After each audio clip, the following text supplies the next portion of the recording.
Just a second. Okay, we have discussed how the carcinomas spread through the lymphatics and then some exceptions of that, the follicular thyroid carcinoma, the choriocarcinoma, the renal cell carcinoma, and the hepatocellular carcinoma. We have discussed all the cancers which metastasize to the brain, all the cancers metastasize to the liver and the bone. We have discussed how they form the multiple loci of the cancers in that organ they metastasize. We have discussed how the lymphadenopathy you can detect in case of a malignancy. What are the features of the lymphadenopathy in case of malignancy? We have discussed that, right? Then we have discussed different oncogenes. We have discussed this pathway of tyrosine kinase pathway. We have discussed how this growth factor actually activate the receptor, and as a result that tyrosine kinase become activated. And after the activation of this tyrosine kinase, it will cause a phosphorylation of the tyrosine residues in this receptor, right? And as a result, the downstream signaling pathway will become activated, the RAS become activated, the BRAF become activated, and finally all these transcription factors and the cyclins, they will become activated and they will cause the cell growth. We have discussed how these with different receptors, different growth factors, different RAS and different BRAF, how they will cause the cancers, what cancers they can cause, right? We have discussed these tumor suppressor genes, and we have discussed that with the nuts and two hit hypothesis, and we have also discussed this all of these cancers, all of these heritable cancers, all of them are the autosomal dominant. Okay, we have discussed different carcinogens. We have discussed that they all are the pro-carcinogens when they enter in our body. Okay, and when they meet to the cytochrome P450 monooxygenase, but they will become activated, right? And they can cause the cancers. And today we are going to study about the oncogenic microbes. Okay. And I've told you already in this scenario that, the most heightened immune response when generated against any kind of cancer, it could be the cancer caused by the microbes. Because in case of a microbe causing cancer, your body need to provide immunity for two things. One is the virus or the microbe itself, and second is the tumor infected cells. Right? So if the step one will ask you any question regarding, which of the following cancer will cause the heightened immune response, so it would be a cancer generated by the microbes. Okay. So first is the Epstein-Barr virus. Remember the receptors for the Epstein-Barr virus?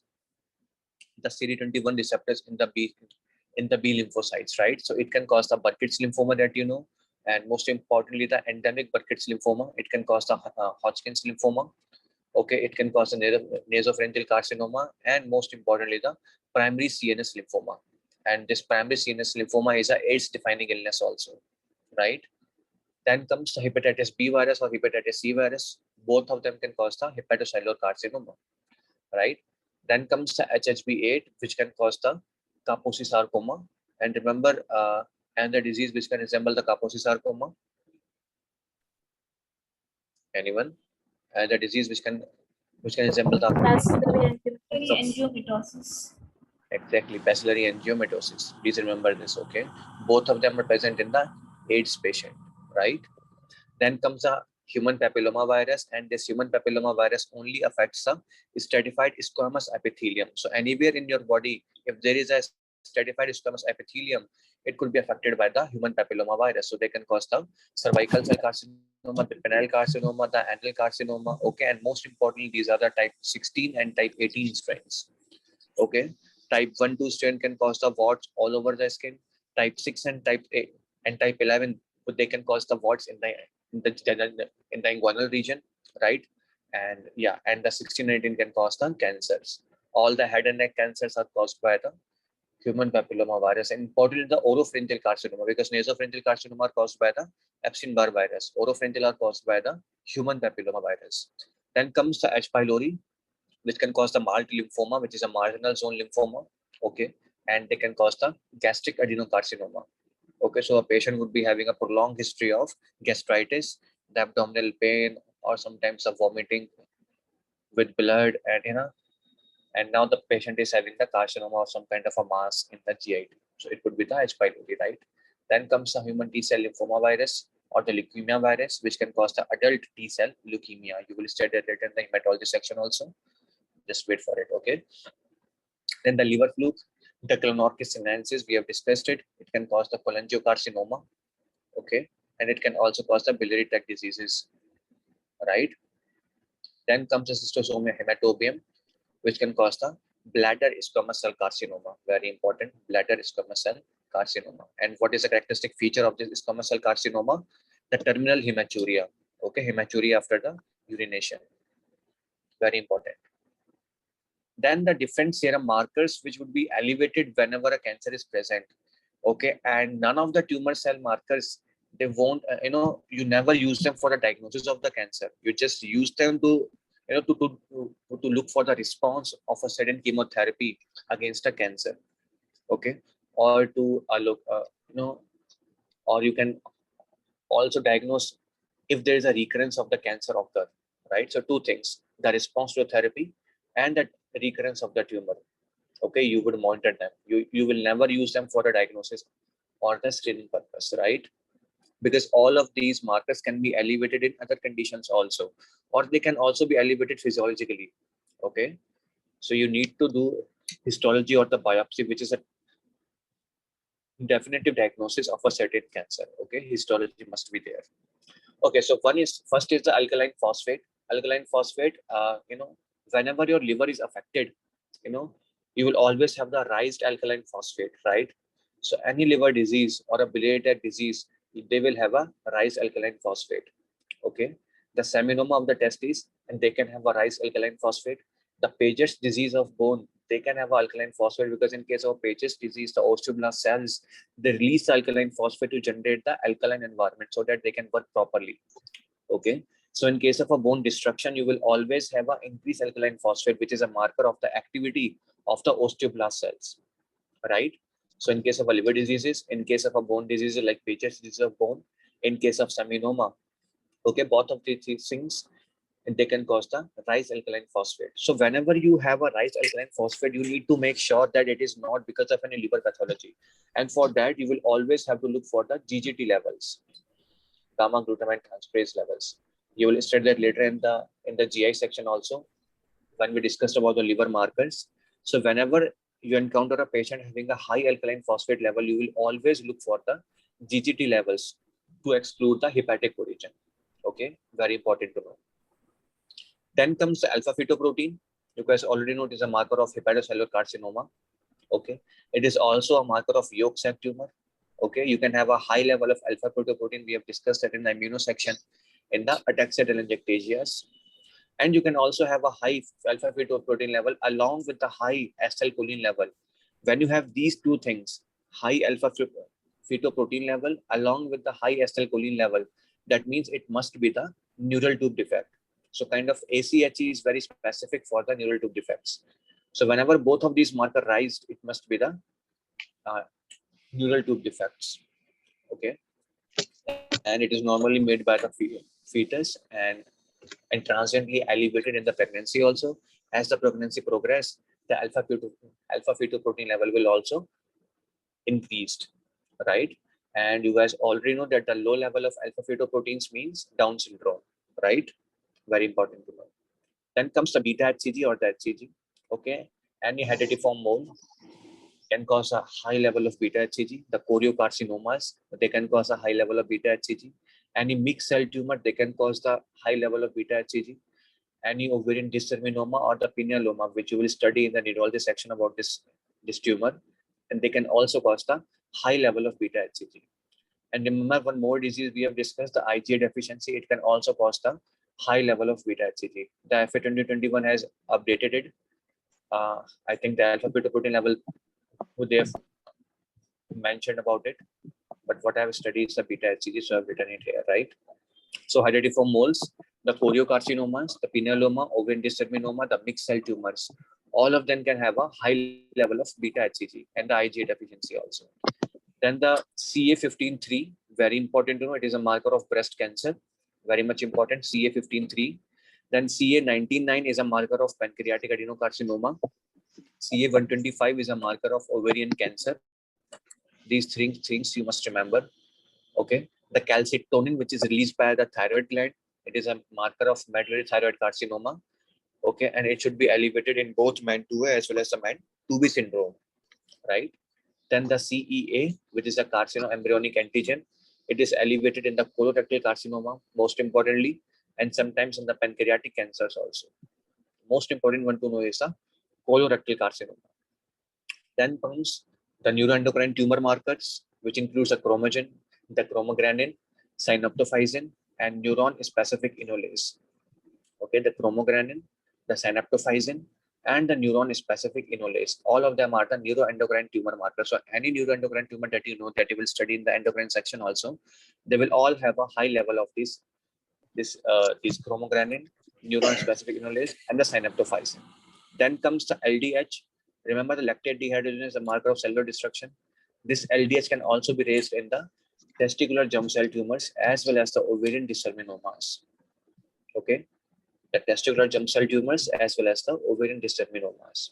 You can have a raised level of LDH, and because in the multiple scenarios and the multiple conditions, you can have these raised level of these markers, and that's why you will never use them for the diagnosis of cancer, right? You will always use them for the recurrence of the tumor, to check the recurrence of the tumor, or to check the response of chemotherapy. Okay, then comes the PSA, which is for the prostate cancer, the prostate specific antigen it's known as. Okay, and yeah, that's about it. Then the important immunohistochemical stainings. Remember what thing we stain in the immunohistochemical stainings? If you guys remember, all this desmin, vimentin, keratin, cytokeratin. What do we stain for? In case of immunohistochemical stainings, what thing we stain? Remember the intermediate filaments in the cell? All of these are the intermediate filaments. The neurofilament, GFAP, desmin, vimentin, cytokeratin, all of them are the intermediate filament in the cell. So whenever a tumor is present, all of these intermediate filament will be raised, right? And you can detect them by the immunohistochemical stainings. So in case of a chromogranin and synaptophysin, it is for the neuroendocrine cells. We have discussed this, like a small cell cancer of the lung, like the carcinoid tumors, like the pheochromocytoma, like the pancreatic adenocarcinoma sometimes, right? You can have the elevated level of these markers.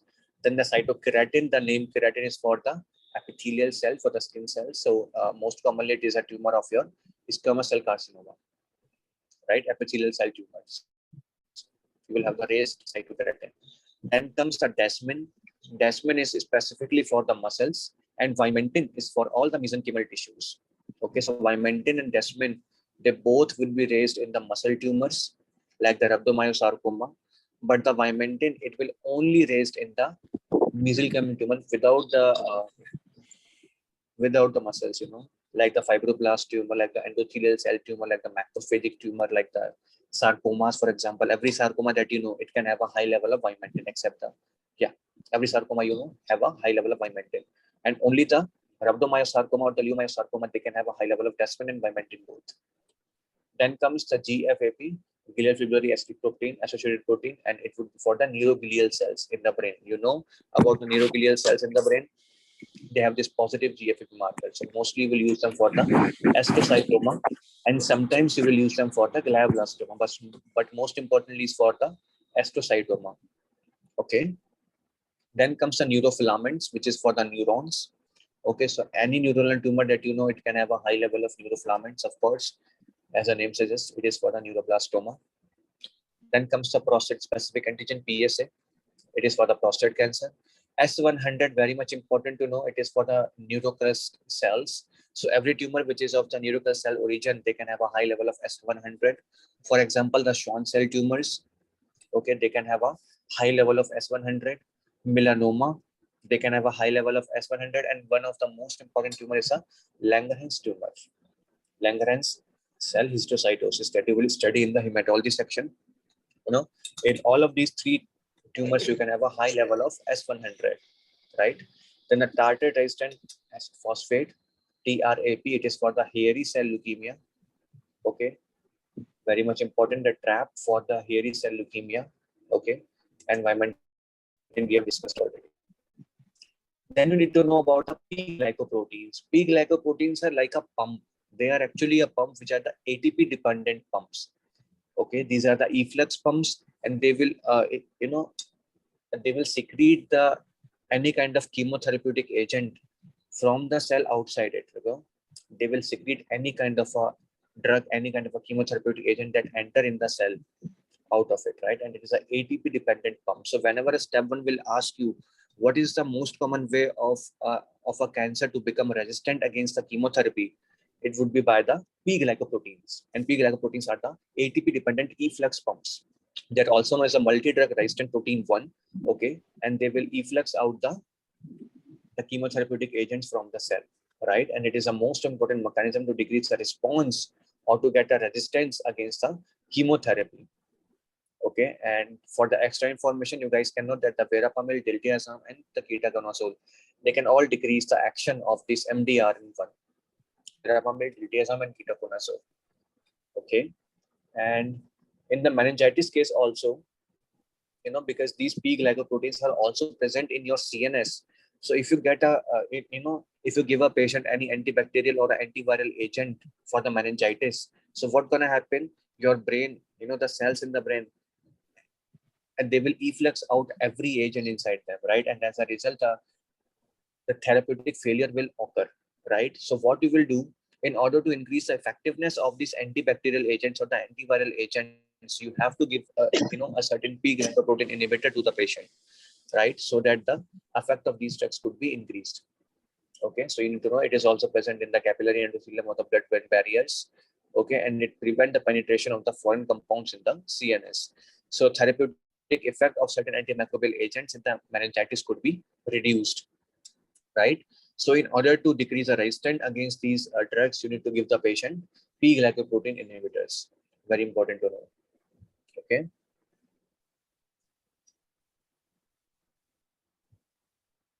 Any doubt in the P glycoprotein?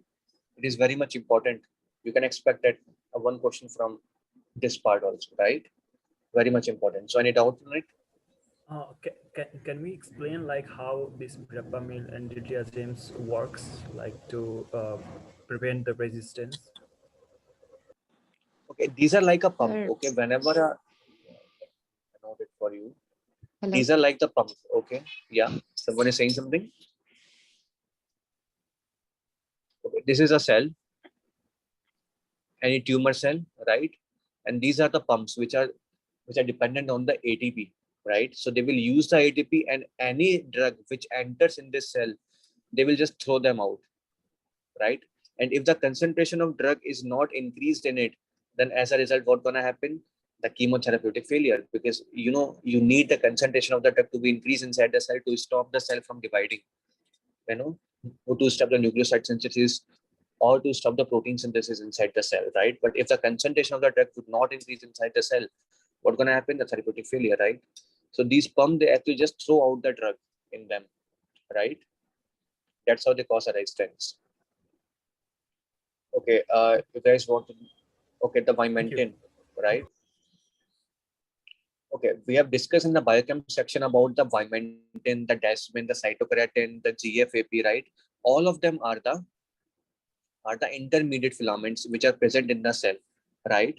And the vimentin is basically a marker of every cell which is originated from the mesenchymal origin.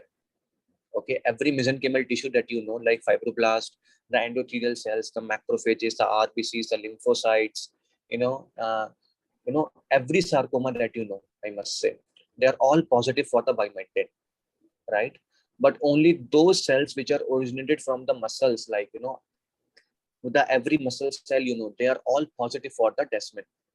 And you know that muscle tumors are also the sarcomas because muscle has this mesenchymal origin. So for any muscle tumor, you will have the elevated level of desmin and elevated level of vimentin. Okay.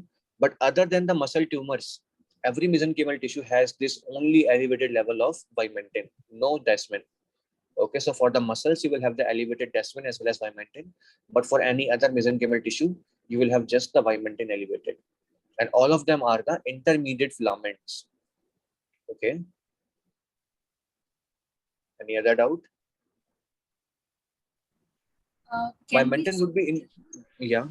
Ask. Can we say vimentin is generally for mesenchymal tissue, as Yeah, muscle is exactly. is also mesenchymal tissue. So to Yeah. different it from other mesenchymal tissue, we should stain for Yeah, desmin. because you can think like vimentin is kind of very sensitive, because it is Yeah, elevated in many other conditions. But this detachment, it will elevate only in the muscle tumors, right? So first you will stain for the vimentin, okay, and if you're suspecting any muscle tumor, then you will stain for the desmin also. And if both of them become elevated or a positive, then you must know that it must be the muscle cell tumor, right? yeah, yeah. Okay, thank Okay, you. and just know that vimentin and desmin only present in those cells which are derived from the mesenchymal origin, no other cell. Okay, Can I any put other? another? Yeah.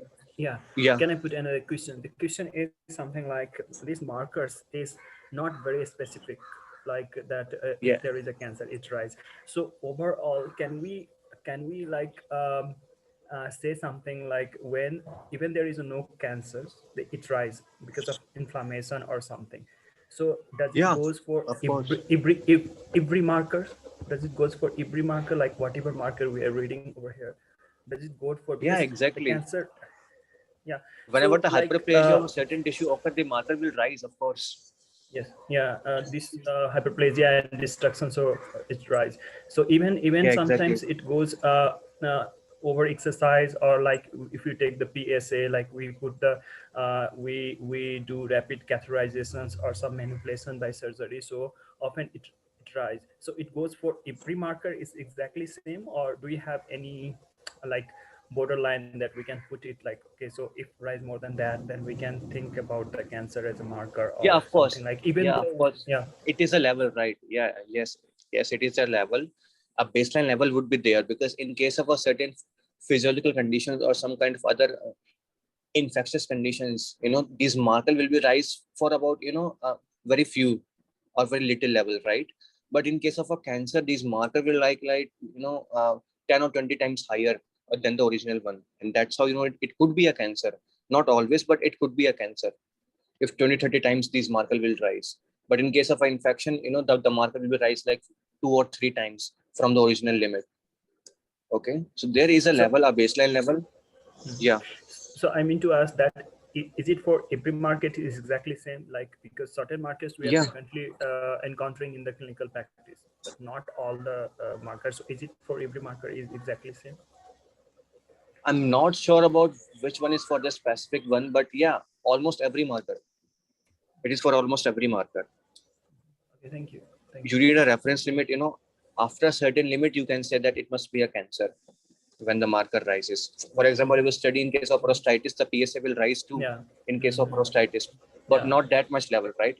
But Yeah. in case of a cancer, it would be rise like 50 or 60 Yeah. or 100 times higher than the Yeah. original limit. So that's how you can say it could be a cancer. Mhm. So limits are there, of course. Thank you. Okay, then comes the Samoma bodies, and you guys have already know them about in the dystrophic calcification, right? You guys studied about it, the Samoma bodies. Whenever a certain tumor occurs, what's going to happen? Let us suppose uh, this whole area is a tumor, right? And there's a crowding of cell in this tumor, right? These are the blood supplies for the tumor. So the blood is going from here to here, right? And cells which are present in this center, because it is a highly crowded area, right? There's no space for us for the blood to travel, and the nutrition is of course limited to every cell, right? So what's going to happen in the center of the cells? They will get die because of this crowding and because of loss of blood supply or the nutrient supply. The cells will die, right? And when the cells will die, what's going to happen? The dystrophic calcifications. Okay, and these dystrophic calcifications in case of a tumor, these are known as the Samoma bodies. They always occur in the lamellar fashion or the concentric ring fashion, right? Okay, it would be like this: one layer of calcium, then other layer of calcium, then the other layer of calcium, like that. Okay, first the cell that are present in the center, they will die and they will become dystrophic calcified. Okay. And then the cells which are peripheral to them, they will die and the dystrophic calcification occur. And similarly, the cells which are peripheral to them, again, they will die and they will happen what? The dystrophic calcification. And as a result, you will get the SAMO bodies. Okay, the SAMO bodies are nothing but just the dystrophic calcification which are happening in the center of the tumor, because this area is devoid of any nutrition or any blood supply. And as a result, the cell will die, the necrosis will happen, and that can lead to the dystrophic calcification. Certain tumor examples that you guys must remember. Okay, the papillary thyroid carcinoma, the somatostatinoma, meningioma, mesothelioma, ovarian serous papillary, very important, serous papillary cystadenocarcinoma, okay, and the prolactinoma for the milk.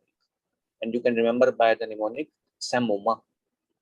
Okay, very much important to know.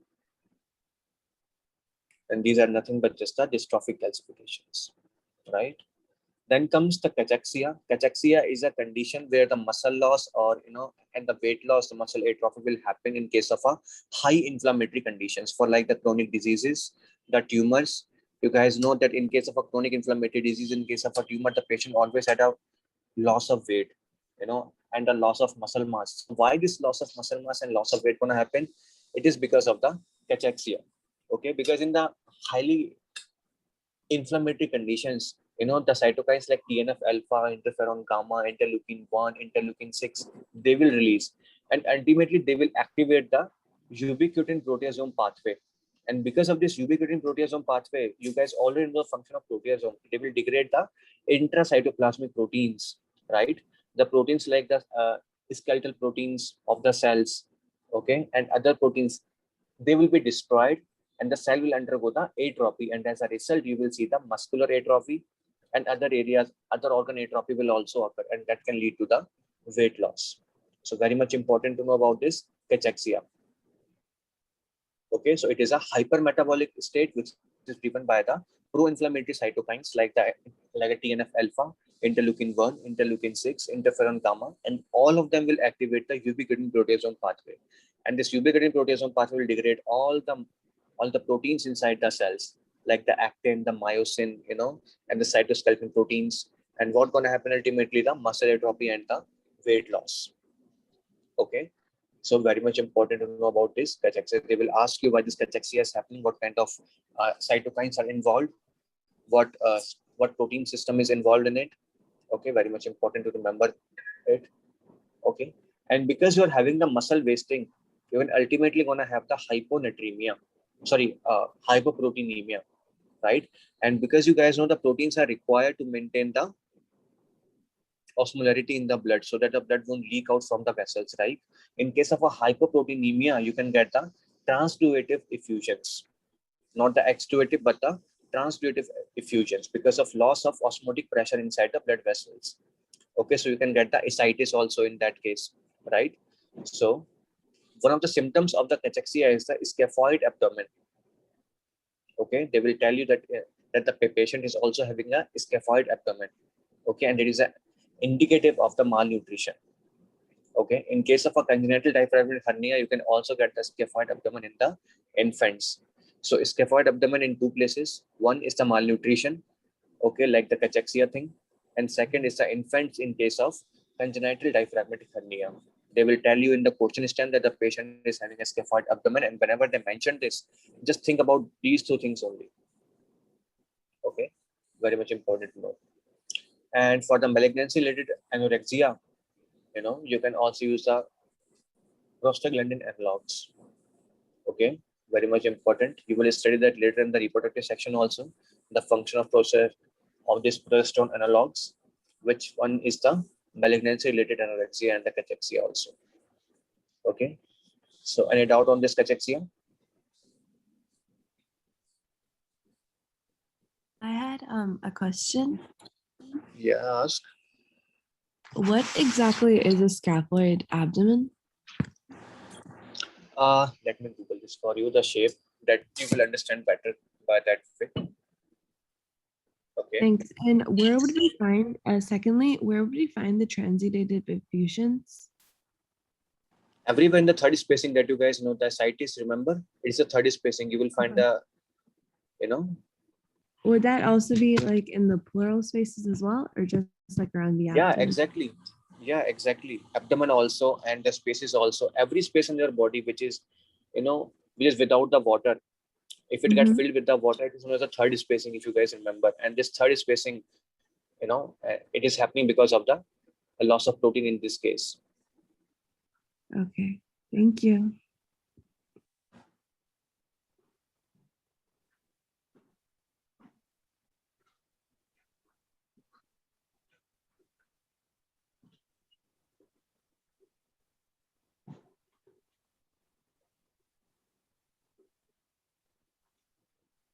Share.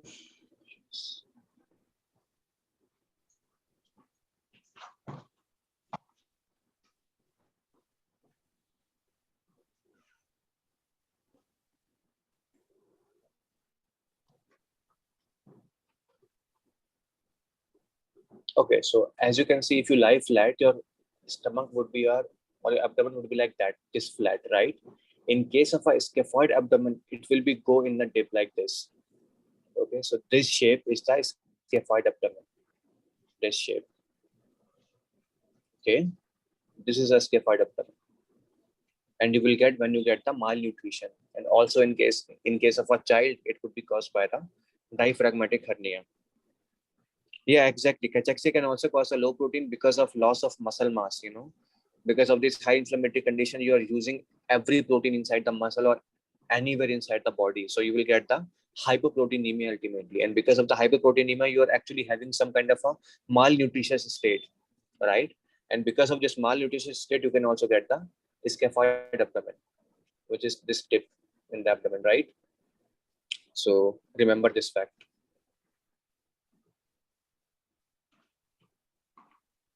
Okay, so let's get back to the FA. So any doubt on this page?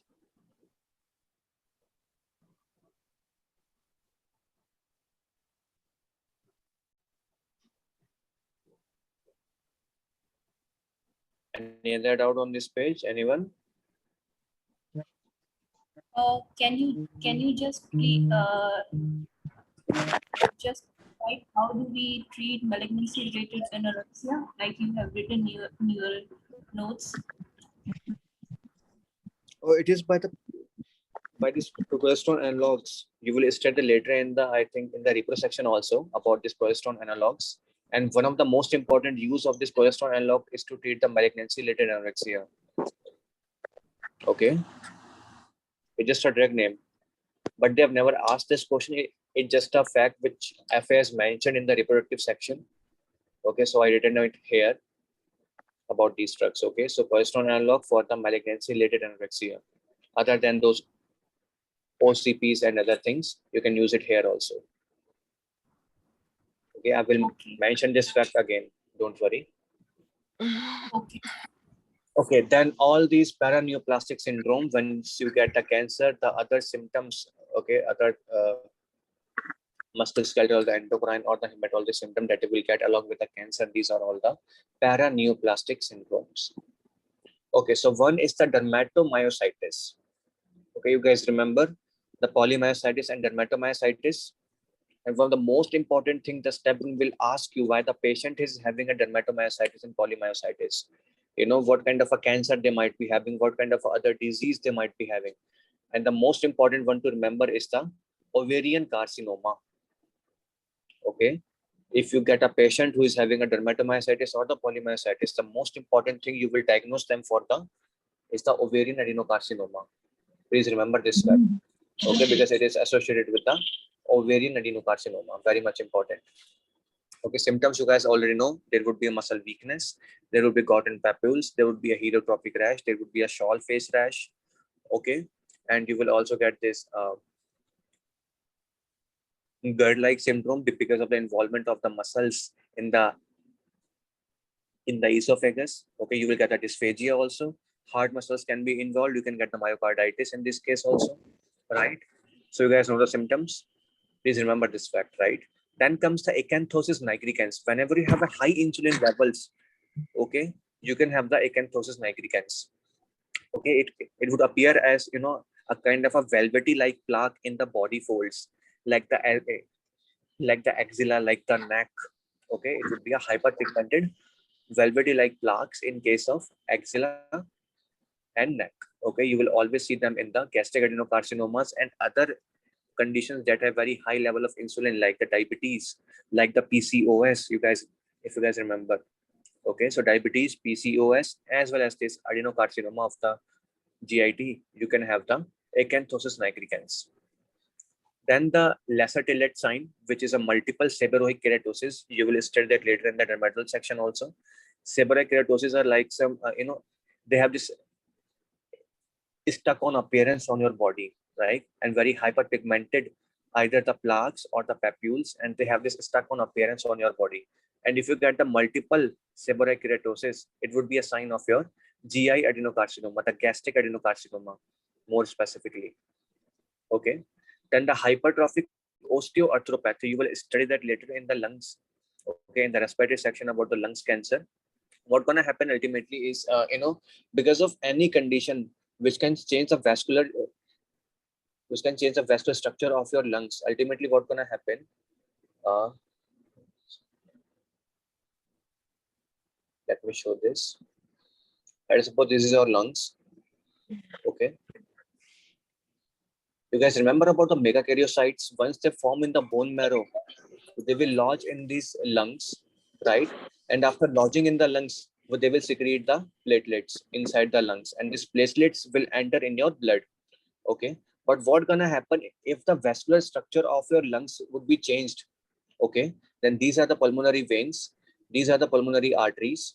Okay, instead of lodging in the lungs, these megakaryocytes will directly bypass the lungs and will enter into the systemic circulations, right? And after entering the systemic circulation, they will ultimately go to your hands. Okay, they will go to your hands, and after reaching at the end of the fingertips, what's going to happen? These megakaryocytes will release the osteoblast activating factors. Okay, like the fibroblast growth factor, the vascular endothelial growth factor, the epithelial growth factor, and all of these things will cause the growth of the bones and other tissues at the fingertips. And what you will get is a clubbing. Okay, so any kind of a condition which can change the vasculature of your lungs, like the COPD, you guys know, the lung adenocarcinoma, right? So any kind of a structure, like the bronchiectasis also, they all will change the vasculature of the lungs. And now what's gonna happen? The megakaryocytes, which were initially lodging in the lungs to secrete the platelets, they will bypass this area and they will go to your these extreme blood vessels, like the blood vessels which are supplying your hands. They will lodge at the fingertips, and at the fingertips, they will secrete the growth factors like fibroblast growth factor or the these vascular endothelial growth factors and the epithelial growth factors. And after releasing them, they can cause the overgrowth of this area. So this is the osteoarthropathy. So we'll get the clubbing, you will get the arthralgias, you will get the joint effusion, okay, and the periostesis of the tubular bones. Very much important to know. Okay. Any doubt, or you want me to repeat this fact again because it is very important? Why Yeah, this please. super topic? Yeah. Okay. So see, when the bone marrow forms the megakaryocytes, these megakaryocytes will go to your lung and they will lodge there. And inside the lungs, they will secrete the platelets that you guys know, right?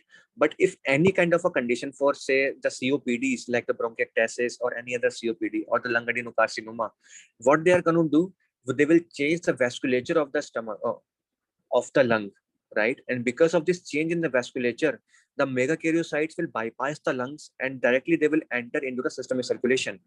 And once they enter the systemic circulation, they will lodge at the fingertips, right? And after lodging at the fingertips, they will secrete the cytokines and the interleukins, which causes the bone growth there. Okay, like the growth factors like fibroblast growth factor, the epithelial growth factors, and again, and some other growth factors. And because of these growth factors, you're gonna have the growth at the fingertips. Okay, you will have the bone growth, you will have the epithelial growth and other tissue growth. And as a result, what you will get is the clubbing, you guys know. And this is the cause of the clubbing. I think I've mentioned this before in the I think in the biochem section, and I've also told you that I will tell you this in the later sections, like respiratory, the cause of clubbing. So this is the thing which is causing the clubbing. These are these megakaryocytes which are causing the clubbing because of this release of growth factors from them. And because of the joint involvement, you can get the joint effusions, you can get the joint pain, and you can also get the periosteosis of the tubular bones there. Okay. So Now you it's understand? also, yeah, it's also Yeah. causing congestive heart failure. Like, so is the same mechanism like when there is Yeah, the cardiac. exactly. Exactly.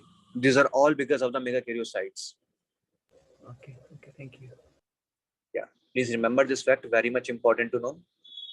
Okay, so one of the causes is the adenocarcinoma of the lung because it can change the vasculature, the vascular supply there, and as a result, you can get the clubbing, arthralgia, joint effusions. Okay, then the endocrines, certain tumors also releases the hormones from them, and they can cause these endocrine defects in your body. One is the hypercalcemia. Okay, it is because of a release of parathormone-like peptide. Okay, and the tumors, the most important one to remember are the renal cell tumor. Okay, and the squamous cell carcinoma of the lung. Please remember, only the two tumors which are most important: the squamous cell carcinoma of the lung and the renal cell tumor, or the renal cell carcinoma, RCC, and squamous cell carcinoma of the lung. Very important because they will release the parathormone related peptide or like peptide, so they can cause the hypercalcemia. Then there are some other tumors also which can cause the hypercalcemia by causing the bone resorption directly. Okay, like in case of a multiple myeloma, these myeloma cells will release the interleukins or the cytokines that can cause the bone resorption. Okay, and by this bone resorption you can have a hypercalcemia also. Okay, so but everything has a different mechanism.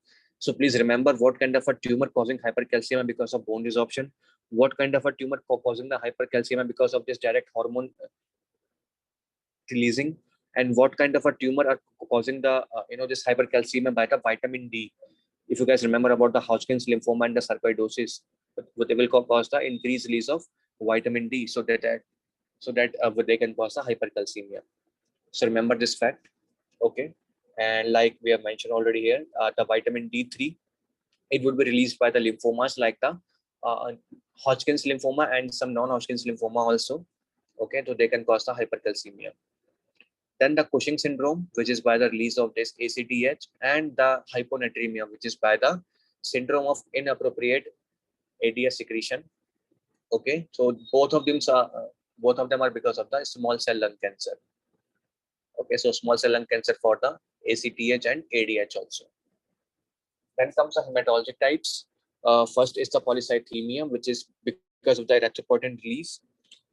Okay, and you guys must remember the von Hippel-Lindau, the three tumors in them: the hemangioblastoma, the renal cell carcinoma, and the pheochromocytoma.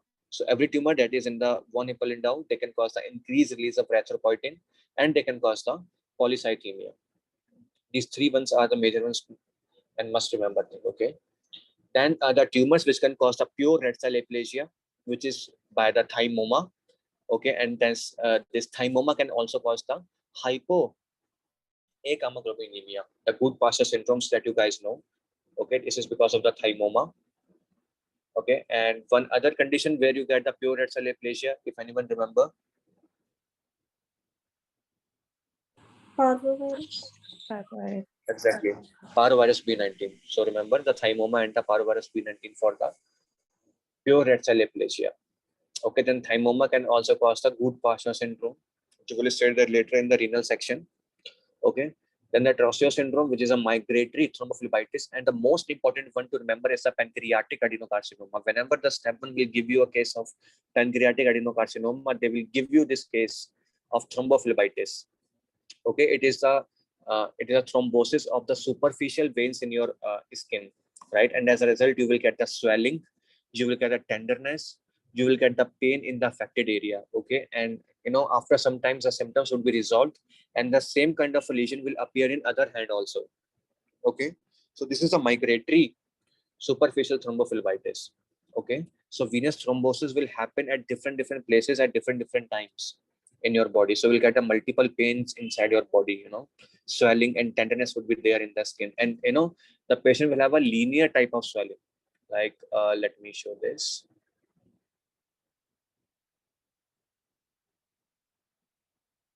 This is the hand.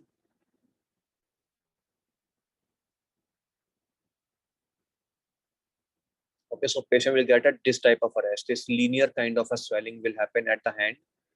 Okay, and it would be very swelling area hoga ye. And the patient will also have a pain in that area, the tenderness in that area. Okay, and after some times the symptoms will be resolved completely, and then the same kind of a lesion, same kind of a linear swelling will appear on other hand. So this is a migrated thrombophlebitis. Okay. The scientist Trossio actually discovered it. Okay, very much important to know. Okay, so then comes the non-bacterial thrombotic endocarditis. Okay, which again generally happen in case of adenocarcinomas, especially the pancreatic adenocarcinoma. So thrombotic conditions like the endocarditis, like the superficial vein thrombophlebitis, they all occur because of the pancreatic adenocarcinoma. Please remember this thing. Okay, whenever you have a cancer inside the body, if you guys remember the Virchow stride, remember, and one of them is the cancer in the Virchow stride. Okay, so because of the cancer, you have this hypercoagulable state. Okay, so we'll get a thrombosis in the body also, right? If you guys remember. And because of the sterile platelet formation on the walls of the heart, you can get the endocarditis without the bacteria. I will repeat this point later again in the cardiology section again. Okay, so please remember this. Then comes the neuromuscular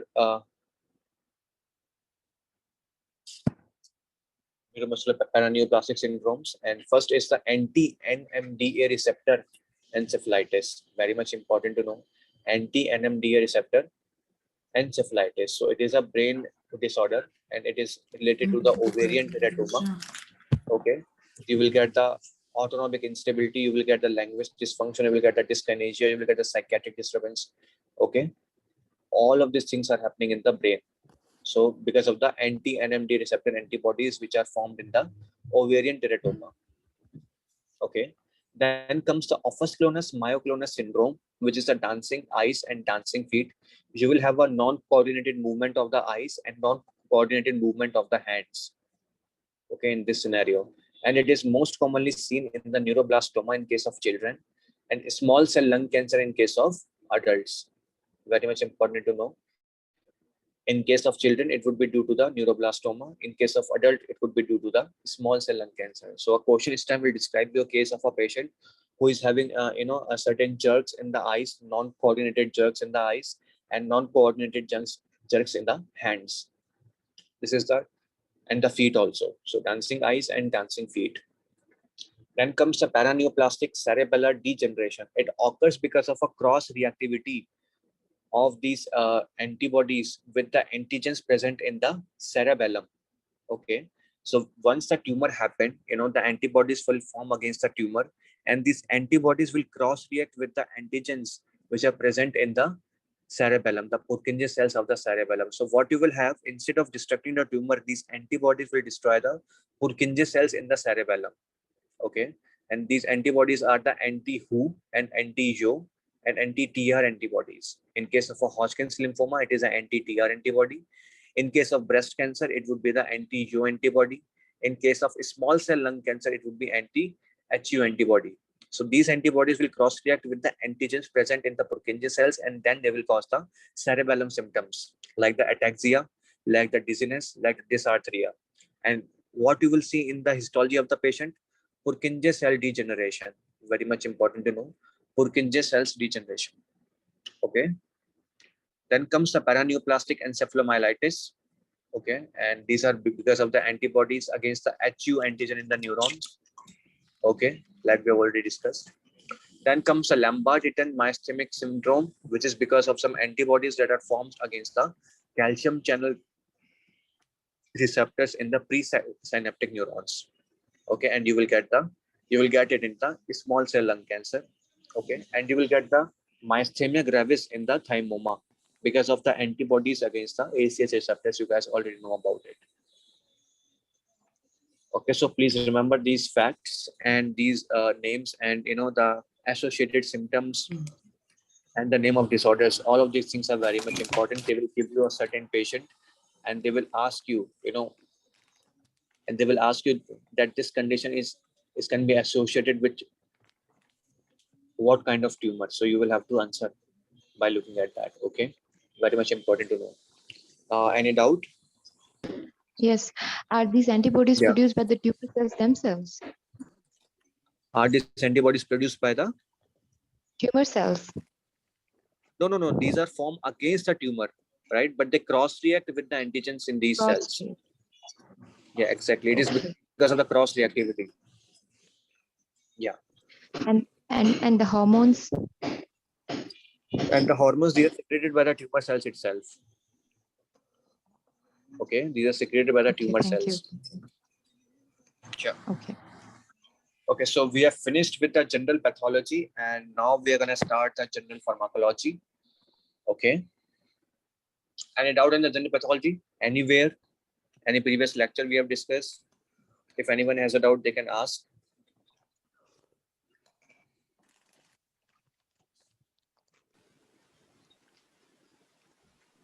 No?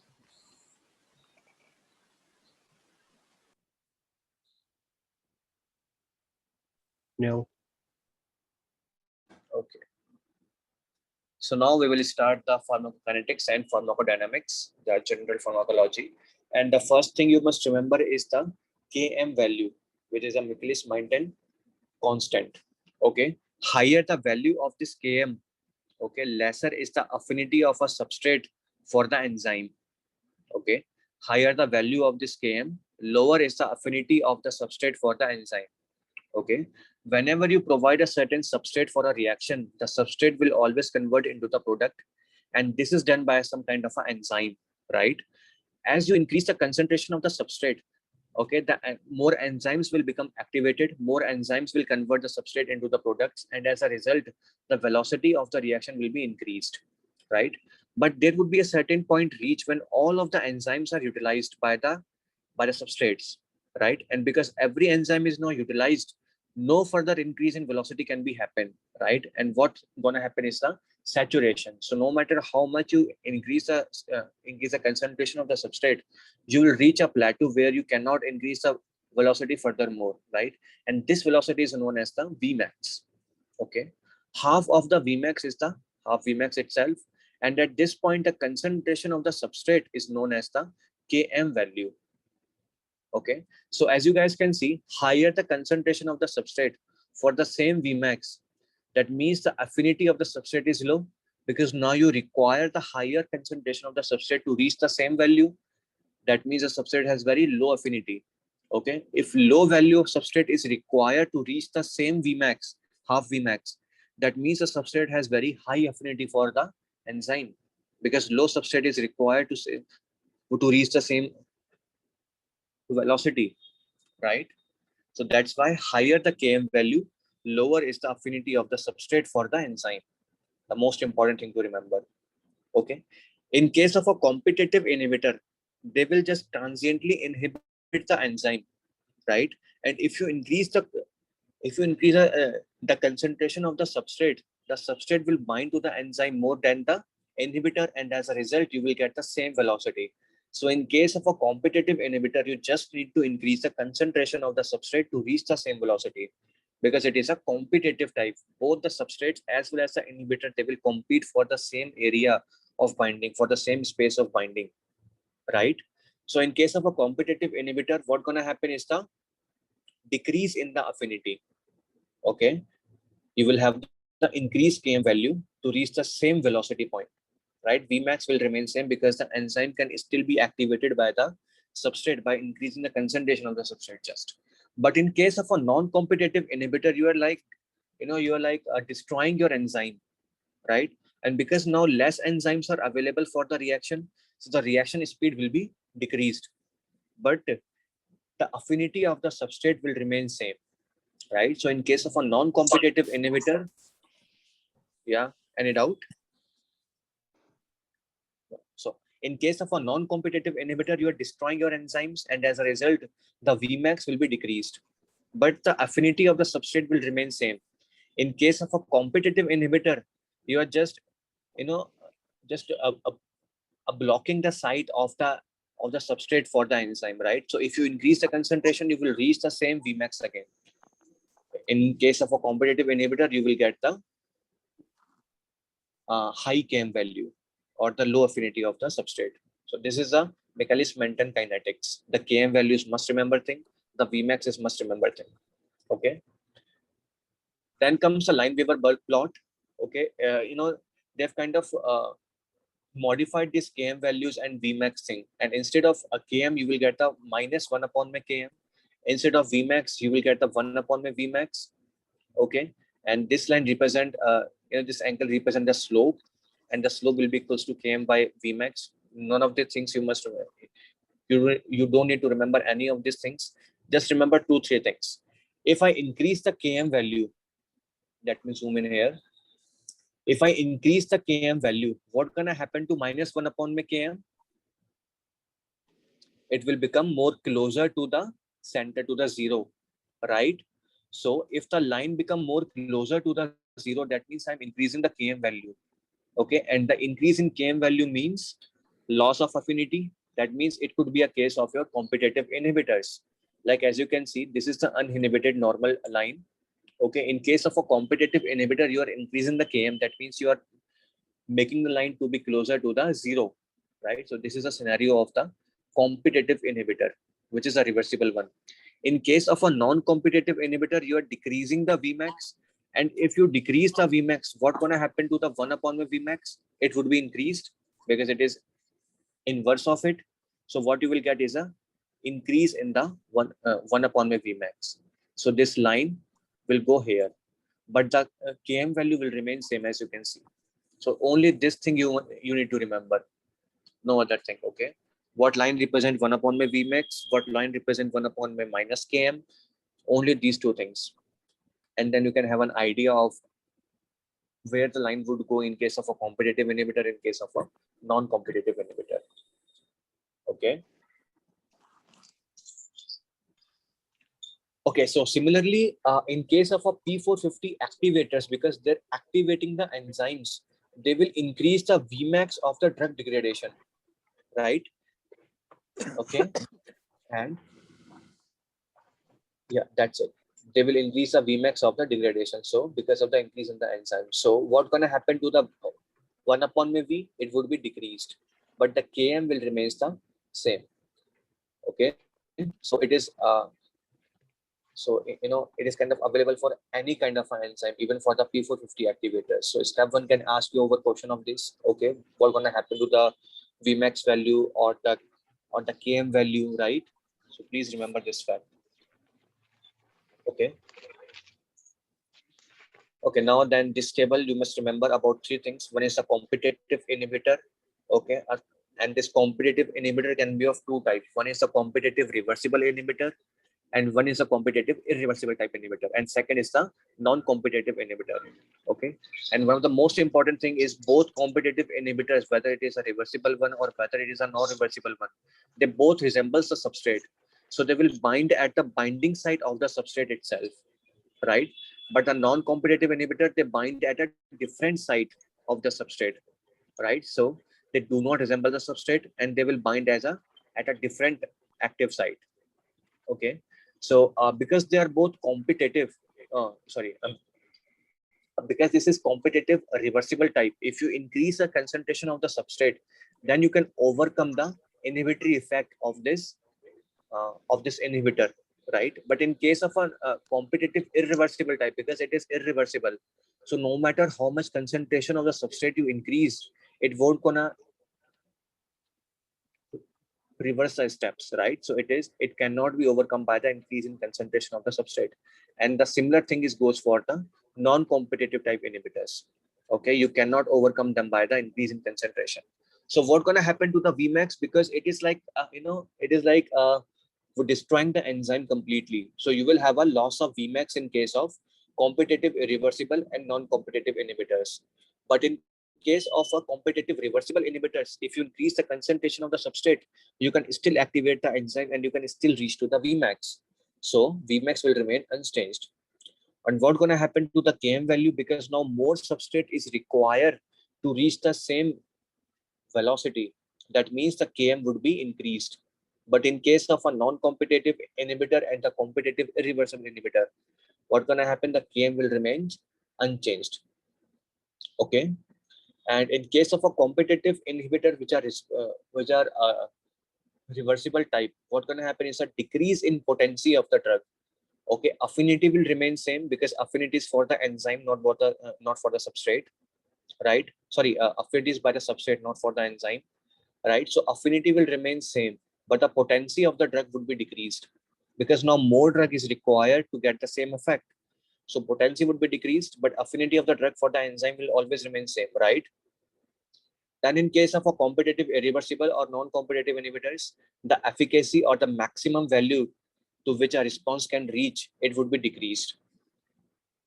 Okay, so all of these things are very much important. So step one will ask you a question on this competitive reversible inhibitors, and they will give you both these options, the potency and the affinity. And you need to choose the potency but not the affinity, because affinity is for the drug, right?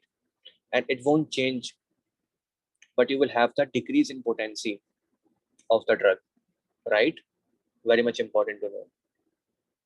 Any doubt on this page? I think it's kind of very easy thing to remember. Any doubt? No, thank you. Okay.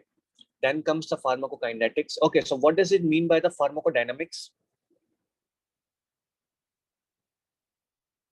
Pharmacodynamics. Dynamics is for the drug, right? It is what a drug is doing with the body, Yes. right? What And drug is pharmacokinetics doing. is what body is doing with the Doing drug, it. right? Okay, so first thing is the bioavailability. How much fraction of the drug is available in the blood? Okay, how much fraction of the administered drug is available in the blood or in the circulation? This is the bioavailability. If you inject a certain quantity of a agent or a drug, not every, not the 100% of the drug will reach to your blood. Some of them would be digested, by certain organs like liver. Okay, so what fraction of that drug will reach into your circulation? This is the bioavailability. So the formula of the bioavailability is the concentration of the drug in the plasma divided by the original concentration that you have given. Okay, multiply by 100. Okay, so out of the original drug, what fraction of the drug is reached to the plasma? This is known as the bioavailability. Okay, so for an IV dose, because you're injecting the drug directly into the circulation, so the bioavailability must be 100%. Okay, so you can change the formula to the concentration of the drug in the oral form and divided by the concentration of the drug in the IV form, multiply by 100. It could be determined by this graph, which is the area under the curve in case of a IV route and the area under the curve in case of a oral route. Okay, so this concentration of the drug will reach in case of oral and this concentration of drug will reach in case of IV. You will get the fraction, you will get the bioavailability. Please remember this area under the curve in case of a IV route, this must be present because it is a fraction, not a quantity, right? Very much important to know. Second term is the volume of distribution, right? For example, you just injected a blood in the, you given a drug to a certain patient, right? And then you measure the concentration of the drug in the patient, right? And what you find actually is, it is like the concentration that you have given is not matching with what the concentration of drug is present in the plasma. Let us suppose, let me show you this with an example.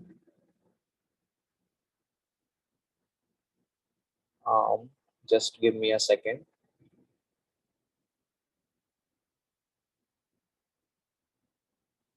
Okay, yeah. Let's say you have given a 5 milligram per liter of drug to a certain patient, right?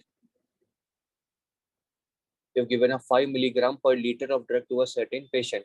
But after some time, when you are measuring the concentration of the drug in the patient's plasma, it would be just 0.5. Okay. So why is this happening? You have given the 5 milligram per liter drug, but instead you are getting only 0.5 milligram per liter. Why this is happening? Because of the distribution of the drug. Because of distribution of the drug, you have the certain fluid level in your body. Certain fluids are present inside the cell. Certain fluids are present outside the cell. Certain fluids are present in the extracellular space, and certain fluids are present inside your blood vessels. So once you inject the drug will go into the blood compartment. The blood will go into the extracellular spaces. The drug will go into the intracellular fluid also. So because of the distribution, once the drug, the drug that if injected with the 5 milligram per liter, you are getting only in the blood the 0.5 milligram per liter concentration. And this is because of the distribution and the volume to which the drug must be distributed in order to get this 0.5 milligram concentration. This is the volume of distribution. Okay, so you can calculate it by the formula, which is the concentration of the drug will be equals to the drug dose by the volume of distribution, or I can say the drug dose that is given will be equals to the concentration of the drug in the plasma that you are measuring now, multiply the volume of distribution of the drug, right? So you can define the volume of distribution as the theoretical volume occupied by the total amount of the drug in the body relative to the plasma concentration, right? If you guys are understanding, if I have given a 5 gram of drug, and if I have this 5 liter of blood in my blood vessels, so what kind, what concentration of blood I must be getting of this drug I must be getting? If I injected 5 gram of drug in a certain patient in a 5 liter of plasma, what would be the concentration I must be getting? This would be 1 gram per liter. 5, this would be 1 gram per liter, right?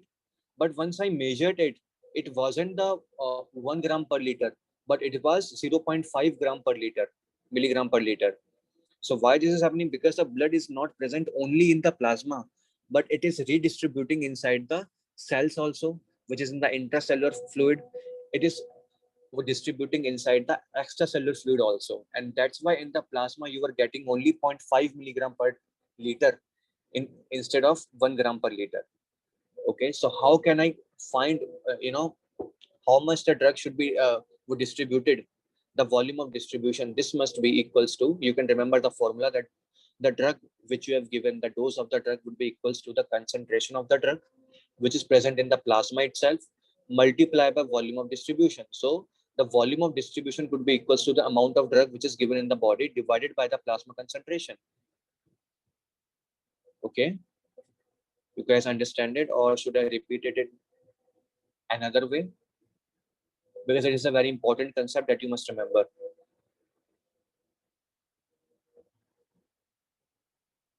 Should I repeat it again with some other type?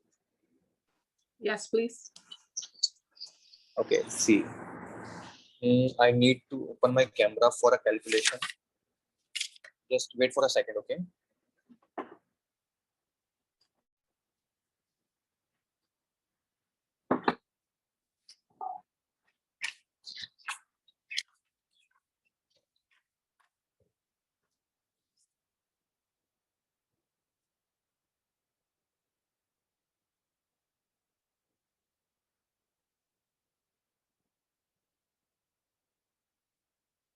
Okay, see.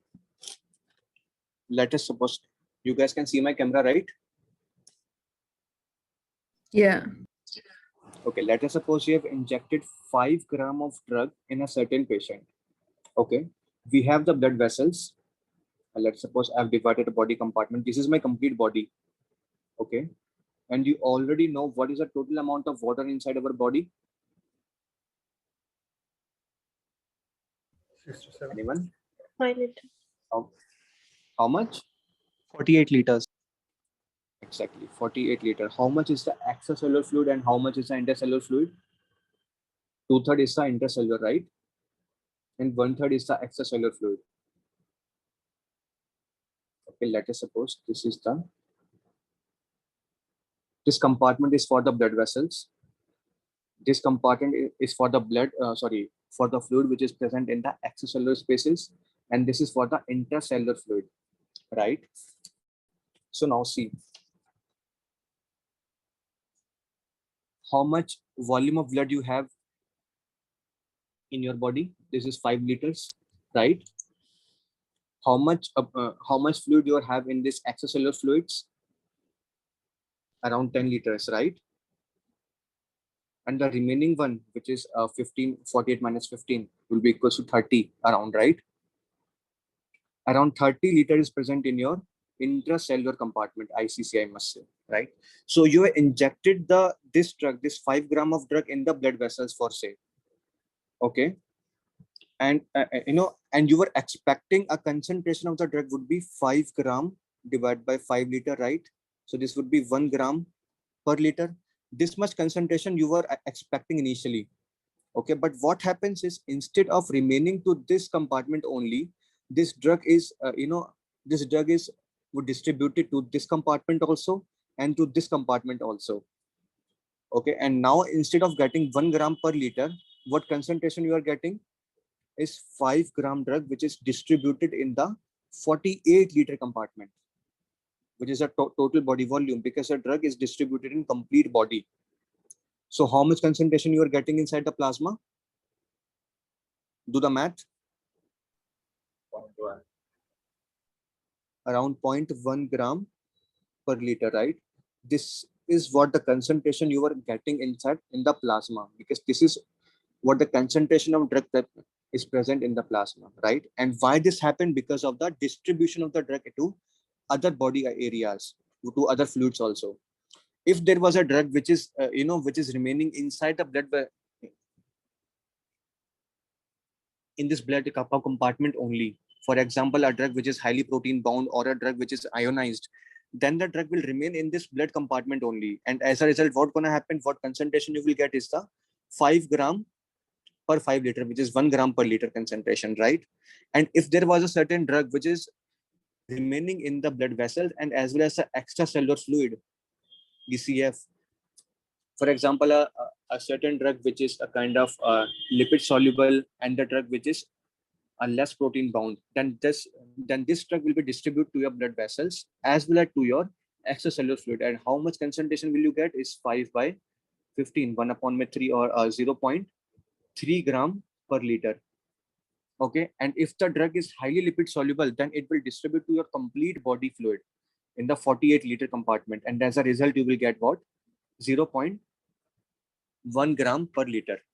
So volume of distribution is nothing but this 48 liter of volume to which this drug is going to. Okay, this is a hypothetical volume or the theoretical volume to which the drug is dissolving, so that you are getting this concentration. So how you can calculate this? I have given the patient 5 gram drug, and what concentration I'm getting is 0.1. And how much the volume of distribution in this case is the 48. So now you know the drug that I've given, the amount of drug, this will be equals to the concentration of the drug in the plasma, because it is where I'm calculating the drug, right? With the concentration of drug multiply by the volume of distribution, this volume. So that's why this formula, the amount of drug that I have given will be equals to the concentration of the drug in the plasma, which is in this case 0.1, multiply by the volume of distribution, the theoretical volume to which the drug must be dissolving, so that I can get a 0.1 instead of 1. Okay. If the drug was dissolving in 5 liter compartment, then I must be getting 1. And I can say that the volume of distribution for this drug is 5 liter only. But I am getting only 0.1 gram concentration. That means the drug must be dissolving in 48 liter of fluid. And this is the volume of distribution, the volume of this fluid to which a drug is dissolving, right? So now you understand it?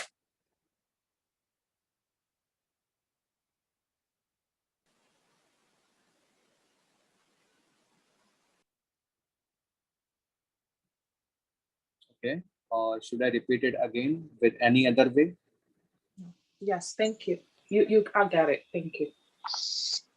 Okay, thank you so much. See, let me try to explain you this again in next slide, I think.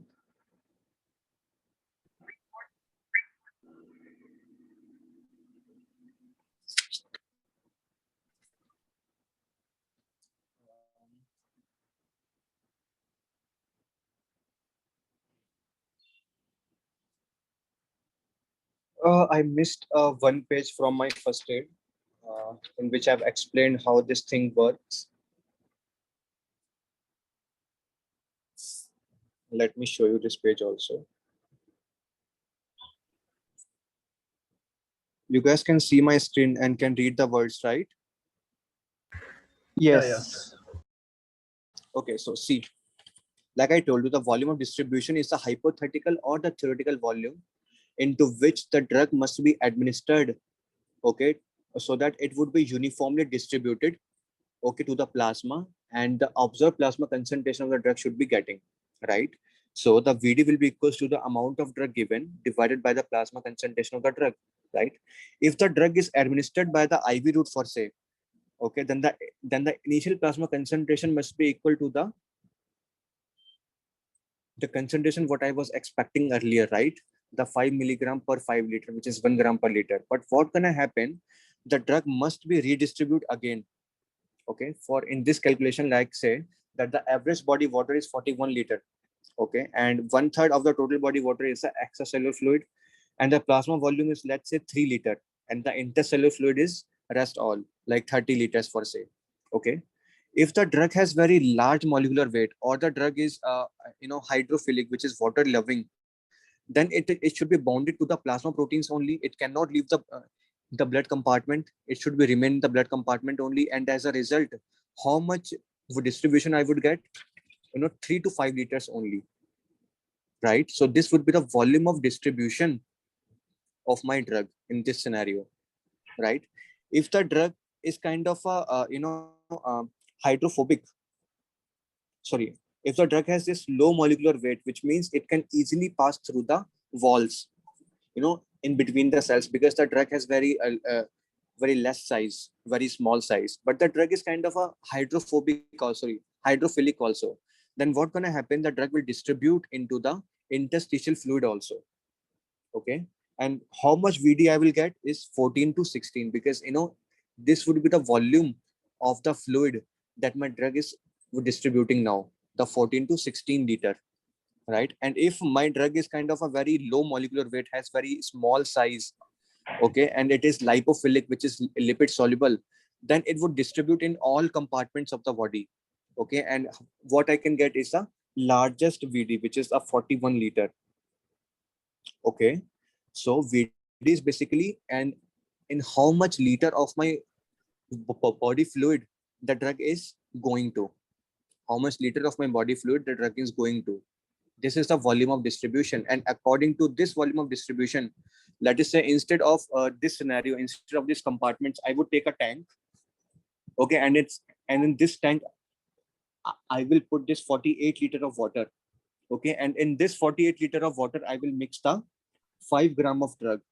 So what concentration I would get is 5 gram per 48 liter, which is similar to the 0.1 liter, 1 gram per liter, right?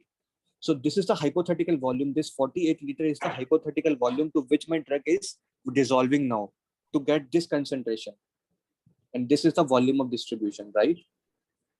The hypothetical or the theoretical volume to which a drug is distributing now to get this concentration, this 0.1 concentration I'm getting now instead of 1 concentration, right?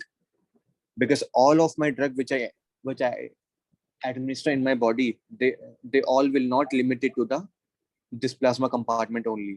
Okay, they will go to the inside the cell, and they will go in between the cells, and as a result, I will get a less concentration of the blood in the plasma than what I was expecting. Okay, and the total volume to which the drug is redistributing, this is the volume of distribution. Okay, I hope you understand this concept now, because it is very important to understand. I want to ask one question. Like, if the drug Yeah. has lipophilic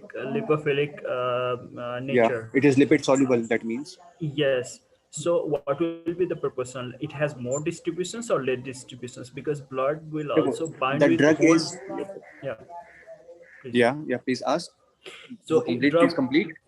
So drug will also bind with the protein which is like lipid, which is running in our blood, like which has our blood. So in that case, what will the distributions, like it will leave in go and the other compartment, or it will stay in the blood? Yeah, our endothelial cells, you guys know, in the blood vessels, we have these endothelial cells, right? And if the drug is lipid soluble, because all these endothelial cells have a lipid membrane, right?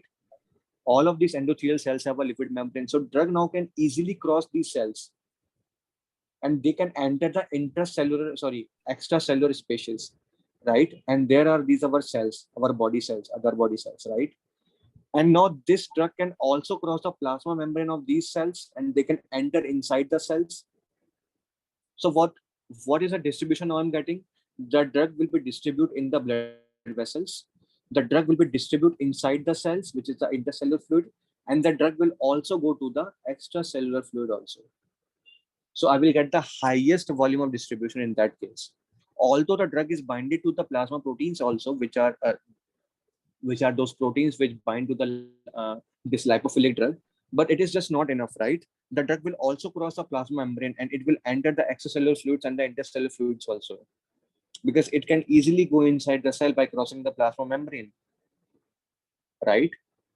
So we'll get the highest VD in this case. Yeah, this scenario also goes exactly with the hydrophilic drugs, isn't it? Because In hydrophilic. case of a hydrophilic drugs, yeah, hydrophilic drugs are the water-loving drugs, right? They are not the lipid-loving drugs. So they cannot cross the plasma membrane very easily, right? They have this hard time crossing them. So they cannot cross the plasma membrane very easily, and that's why they have this low distribution. Okay. Okay, thank you. So it means the hydrophilic drugs will be easily accumulate where there is a fluids easily available, like third compartments Yeah, and all. exactly. Okay. Thank Yeah, you. exactly. They do not, yeah, they cannot cross the compartments very easily. So they will remain in one compartment only. But if they have a small size, so they can cross in between the cells, because in between the cells you have the spaces, right? In between the cells you also have the spaces. So if the drug size is small, then the drug can also cross in between the spaces, and what you will get is a milder volume of distribution to other compartments also, right? Okay, thank So you. it depends upon the charge of the drug, it depends upon the size of the drug, and it depends upon the uh, whether drug is hydrophilic or hydrophobic. So three things that you must remember for the distribution of the drugs. Three factors, right? Okay. Yeah, thank you. Thank you very much. And this volume of distribution is this hypothetical volume, this 48 liter of tank in which I'm putting this drugs, this 5-gram drugs, to get this 0.1 this milligram per liter concentration. This is the hypothetical volume, this 48 liter. So that I'm getting this 0.1 gram per liter instead of this 1 gram per liter. And please remember the formula. This is very important to know. Okay, the drug I'm giving, the amount of drug that I'm giving. Just a second.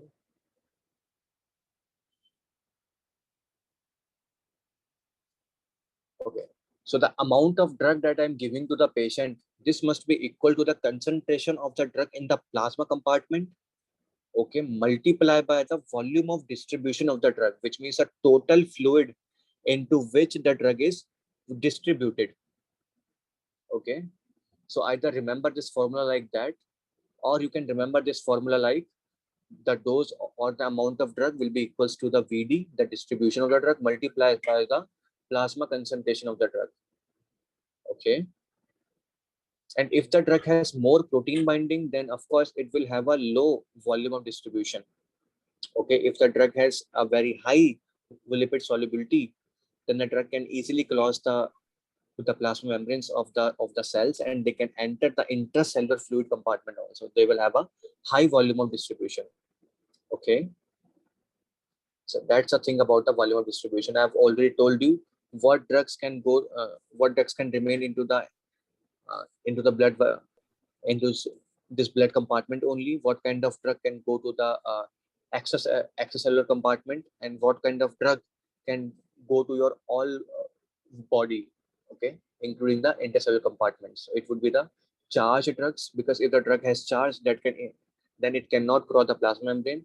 Okay, or the plasma protein bound drug, or the drugs which are hydrophilic. They have very low volume of distribution, which is around the 3 to 5 liters. So less than 5 will be your low VD drugs, which means these kind of drugs. Up to the 15 liter, which means the drug is distributing to the blood vessels, as well as the other spaces, other extracellular spaces, which is around the 15 liter. Okay, this volume includes a blood compartment also. You will have the small hydrophilic molecules. So if the step 1 will give you a certain drug which is having a VD of like 15 liters, so that means the drug is dissolving into the blood as well as in the extracellular compartments, and that means the drug must be the hydrophilic small drug. Okay, then a very high volume of distribution of the drug, that means the drug is distributing into the intracellular compartment as well as the extracellular compartment, which means around the 41 liter. So 5, 15 and 45 or 40. Okay, the drug must be the lipophilic and and bound to the tissue proteins. Okay, so step 1 will give you the certain volume of distribution, and they will ask you the property of the drug. So you must remember what kind of a drug it is. Okay, from this drug types. Okay, then comes the clearance of the drug, and the clearance is the plasma. It is a volume of the plasma which is cleared of the drug per unit time. Okay, it is not the drug, it is for the plasma, the volume of the plasma which is cleared of the drug in per unit time. Okay, and this would be equals to the rate of elimination of the drug divided by the plasma concentration of the drug. Okay, similar to the formula that you guys must remember from the renal section, the clearance of a certain drug in the kidney will be equals to the rate of elimination of the drug in or the concentration of the drug in the urine. If you guys know, the concentration of the drug in the urine divided by the plasma concentration of the drug, this would be the clearance that we have studied in the renal section, right? Similarly, in case of here, the rate of elimination of the drug divided by the plasma concentration of the drug, this will be equals to the clearance. You just need to remember the formula for it. Okay, and it is the volume of plasma, not the concentration of the drug, right? Then comes the half-life, which is the time required to decrease the concentration of the drug to half of its original concentration. Okay, so the time required to change the concentration or the amount of drug to the half of its original amount. Okay, in a first order kinetics, they have a constant half-life always. Okay, and you can calculate the half-life by the formula. T half will be equals to 0.7 multiplied by volume of distribution divided by the clearance. Okay, if the drug has a very high clearance, that means the drug is excreting from your body at a very higher rate. That means the TF must be low. That means less time is required to get the half concentration of the drug, right? If the volume of distribution is too much, then the drug will take so much time to clear from your compartments, right? So in case of a high volume of distribution, you will get a high time. You will get a high TF to get the half concentration, to eliminate the half of the drug from the body, right? So it is inversely me. proportional to the clearance. Yes. Does it depend the volume, the concentration? Is it depend on the drug volume, or is it depend on the rate of metabolizations of drug? Like the drug which This has clearance rapid you're asking. yeah. You're asking about clearance, right? Yes. Like the clearance Okay, which so has ask. yeah. So clearance and half-life. The half-life is depend on the metabolizations of the drug, right? Am I right? Yeah, exactly. So clearance is also depend on that, or it depend on the dose? Sorry, I didn't understand what you're trying to ask. So I mean to ask is like there is a drug dose. So if we increase Okay. the dose, Yeah. the dose, the clearance will be more, or the clearance depend on the metabolizations of drug, like which has more The clearance metabolizations. depends. Yeah, Yeah. exactly. The drug Yeah. which has more metabolism will have a high clearance, of course. Okay, but in order to eliminate a certain drug from the kidney, you need to increase the concentration as well, right? Sorry, you need to decrease the concentration as well. Okay, less drug, less concentration of the drug. That means this less metabolism will be required to clear the drug. That means a less time would be required to clear the drug, right? That means the clearance would be high in case of if you give a less drug. You need more time to clear a 10 gram per liter of the drug than the 5 gram per liter, right? Yeah. Yeah, Exactly. because that 10 gram is more than the 5 gram. So of course it depends upon the metabolism rate as well as the concentration of the drug. Both things are required. And that's why the clearance is a combination of both of these things, the metabolism as well as this concentration of the drug. Okay, and similarly, the T half will also depend upon the clearance. That means if you give more drug, then you get the more T half to clear the drug, right? Sorry, in case of a half-life, you will have the same T half. If you give a TF will be 100 same, gram, yeah. If you get, if you give a patient 100 gram per liter of the drug, then in and let us suppose in 1 hour the drug will becoming 50 gram per liter. Then if you give the patient 75 gram per liter of the drug, then in same 1 hour it will be cleared to become half, right? So same T half for every drug which is undergoing the first order kinetics. Okay. Thank you. And one of the most important thing that you must remember that it takes around 4 to 5 half-life to reach the steady state. Very much important to know. You take around 4 to 5 half-lives to reach the steady state.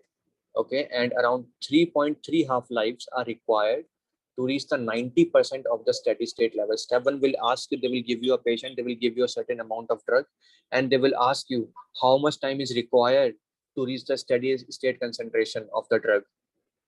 Okay, so you need to calculate this by this 4 to 5 half-lives. Okay, this is very important to know how much time is required. They will give you a T half, and they will ask you how much time is required to reach the steady state concentration. So you just need to multiply the T half with 4 or 5. You will get the answer very easily. Okay, after 1 half-life, the 50% of the drug would be remaining. After 2 half-life, the 25% of the drug is remaining. After 3 half-life, the half of 25, which is 12.5% of the drug is remaining. After 4 half-life, the half of 12.5, which is 6.25% of the drug is remaining. Okay, so every time you get the half concentration after 1 half-life. Then finally, the dosage calculations. First is the loading dose. Okay, 3 things you need to keep in mind. One is a targeted concentration. Okay, how much a targeted concentration you required. If you require more concentration of the drug, then you need to give more loading dose of the drug, right? If your drug has a more volume of distribution, then you get less concentration of the drug in the plasma. That means you need to give more loading dose, right? If your drug has a high volume of distribution, okay, and you require a certain concentration in the plasma, then you need to give more drug to reach the same concentration, right? So the loading dose will be directly proportional to the targeted concentration that you want to target. It would be directly proportional to the volume of distribution. If the volume of distribution is increased, that means more drug is needed to reach the same concentration level. Okay, and then comes the bioavailability. If the bioavailability of a certain drug is more, then less drug is required to reach the to reach the plasma, right? And if the bioavailability of the drug is less, that means more drug should be administered to reach the same concentration. Okay, so high bioavailability would be less loading dose, and low bioavailability means high loading dose. Okay, remember these 2 facts. Okay, and that's and this way it would be very easier to learn this formula. Okay, no need to memorize it, just need to understand it. If you require more concentration of the drug, then you need to give more loading dose. If the drug has more volume of distribution, then it will be distributed to all of your body, and that means you require more drug to reach the plasma, right? If the bioavailability of the drug is very much less, then you need to give more drug so that it can reach to the plasma, right? That's why this formula. Then comes the maintenance dose. Now in the maintenance dose, you need to look at the T half of the drug, okay, or the dosage interval of the drug, I must say, and the clearance of the drug. If the clearance of the drug is very high, then you need to give the drug at a very frequent level and as well as at very high levels, right? And if the dosage interval is too much, like for 1 hour or 2 hours, then most of the drug must be eliminated from your body by that time, right? And that's why you need to give a patient high maintaining dose to get the same concentration, right? So for the loading dose, it would be the targeted concentration multiplied by volume of distribution divided by the this bioavailability. And for the maintaining dose, it would be equals to the targeted concentration, the clearance of the drug, and the dosage intervals. And most of the time, it would be the T half, okay, divided by the this the bioavailability. Okay, and in case of a renal disease or a liver disease, because the clearance would be decreased, because these are the two organs which are clearing your drug. Okay, if they become affected, then in that case the clearance of the drug would be decreased, and as a result you do not need to lower the loading dose. As you can see, there is no clearance required in case of a loading dose, but you need to decrease the maintenance dose. Okay, because of this less clearance, right? Very much important to know. Any doubt on this? So when we say bioavailability, it means the concentration of drug in blood, or The it's fraction, also the fraction. Yeah. percentage of the drug which is the, yeah, the percentage of the drug which is reaching in your blood. Mhm. So If less so percentage is reaching, then it means you need to give more drug, right? yeah, yeah. Thank you. Okay, ask now. Okay, so that was your doubt, right? That's it. Yeah, yeah. Thank you. Okay, so any other doubt? Bioavailability is just the fraction or the percentage of the drug which is reaching in your blood. Okay, the percentage you can say very much easily. Okay, so any other doubt on this page, because this page is so much important for the concepts. So it is something like when the bioavailability is more in blood, then distributions will be less in the tissue. No, it doesn't always mean like that. See, if you give a certain drug by the oral route, let us suppose, right? So after reaching the GI tract, it should be absorbed from the GI tract, right? And let us suppose you give a patient 5 gram of a drug, and only 3 or 2 gram of the drug is absorbing in the GIT. Okay, and all of the drug which is absorbing in the GIT, it will go to the liver again. The 2 gram of the drug will go to the liver, and there it would be metabolized, some of the drug. And let us suppose only after the after passing from the liver, only 0.5 gram of the drug is reaching to your blood. So 5 gram of drug you have given, and only 0.5 gram of the drug is reaching to your compartment, to the blood, right? And after reaching the blood compartment, then the volume of distribution will happen. Okay, so this is a bioavailability. Yeah, I got the it. 0.5 which is reaching. Yeah. Thank you. Both are different things, right? Thank you. Yeah. Okay, so any other doubt or anything you want me to repeat again, guys? No, thank you. Okay, so yeah, that's about it. And the route of administration of the drug, in case of a oral route, what gonna happen? The drug will reach to a small intestine. Okay, and in the small intestine, the drug must be absorbed. The absorption rate will totally depend upon the surface area of the small intestine. More the surface area, more drug would be absorbed, right? And if the blood supply of the small intestine is more, then more drug would be absorbed, right? So the absorption of the drug in the small intestine will depend upon the blood supply as well as the surface area. Now, after absorbing from this intestine, the blood will go to this portal circulation, and from the portal circulation, the blood will go into the liver. And in the liver, the first pass metabolism will occur. And after every of this process, the drug will finally reach into your blood compartment, right? So this is a case of a oral dose. In case of a rectal route, because you know that the vessels which are supplying below the pectinate line, they will directly meet to the inferior vena cava. You will study that later in the GI section also, with the blood supply of the rectum. Okay, the veins which were draining blood from the rectum below the pectinate line, they will directly meet to the inferior vena cava, and as a result, they will bypass the liver.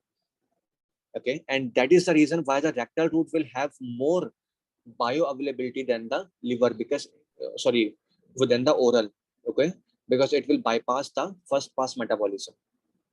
Okay, in case of a IV route or a sublingual route, what gonna happen? They will again bypass the first pass metabolism.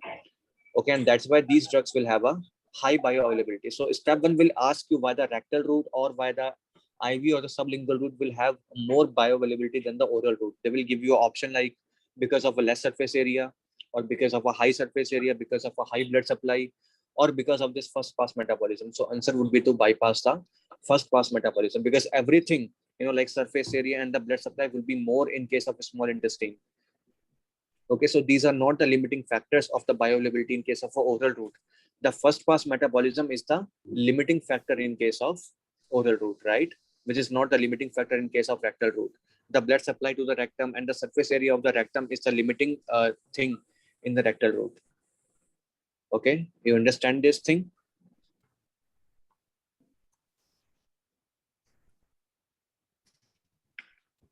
Yeah.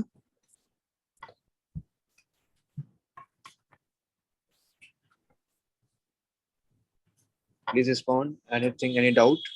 Okay, so understand it. Oh, sir. Okay, so this is the concept of volume of distribution. There is a plasma compartment, okay, and there is some other compartments like a poorly vascular. Okay, this is a kind of a different thing, by the way. It is for the lipophilic drugs, how the volume of distribution happen in case of a lipophilic drugs. Okay, so once you administer the drug, let us suppose any anesthetic that you have administered in the body, right? All of the, most of the anesthetics, these are the lipophilic drugs, okay, and you directly inject them into the blood vessels. So when you inject them into the blood vessel, they will reach to the plasma, and from the plasma they will go to the organs which have high blood supply, like the well vascular compartments like brain, kidney, liver, lungs, and heart. All of these organs has a very high blood supply, so the distribution of the drug after the blood compartment gonna happen to these well vascular compartments. Okay, and as a result, with the time, you can see the concentration of the drug in the blood will be decreasing because the redistribution is happening, right? And the redistribution will be happen in the well vascular compartment. So in case of a brain, kidney, liver, lung, heart, the concentration of the drug is first increased. Now after some time, because they have a very low compartment, they have a very less size, okay, although they are very well vascularized, but they have a very small size. Okay, now then what's going to happen again? The redistribution of the drug will happen, and this time the redistribution of the drug will happen to more compartments like the skeletal muscles, the fat, the bone.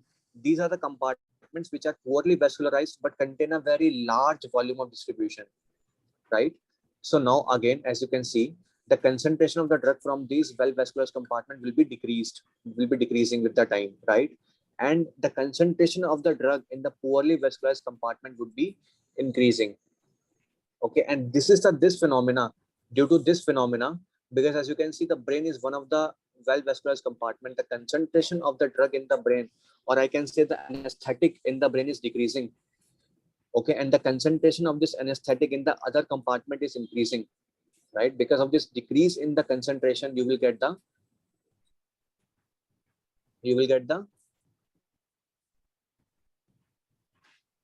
please respond. You guys know answer. Yeah, The effect anesthetic. of anesthetic would be, the effects of the anesthetic would be over. So if the step one will ask you why is the very short acting time of a certain anesthetic, okay, why is this thing? It would be due to the redistribution of the drug to the other compartments. Okay, as you can see, the because all of these drugs are very lipid soluble, lipophilic, they have this very high volume distribution, and because these drugs have a very high volume of distribution, they will have a very high TF, right? So it would take so much time for this drug to completely eliminate from your body, right? But because of this redistribution, these drugs will be redistributed from brain to other compartments, and that's why the effect of the anesthetic would be over in few minutes only. Okay, but the anesthetic will take like 7 or 8 or 9 or 10 hours to completely eliminate from your body. Okay, so that's a case about the lipophilic agents or the anesthetic agents, because all anesthetic agents are mostly lipid soluble, right? So any doubt on this page?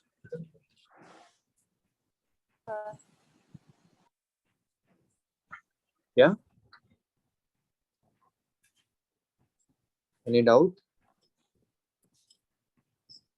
Only one kind of a question they can ask you from this page: why the very short half-life or a very short acting time of a certain anesthetic agent? This is because of the redistribution, not because of the clearance of the drug, because clearance will take so much time for this drug, right? Because of a high volume of distribution. But because of this redistribution thing, the drug would be cleared from the brain very quickly, and that's why the short acting time of the anesthetic or the drug in the brain. right? That's the only thing that you must take from this page. Okay, so we will take a short break here and then again continue. Okay. Okay, sir.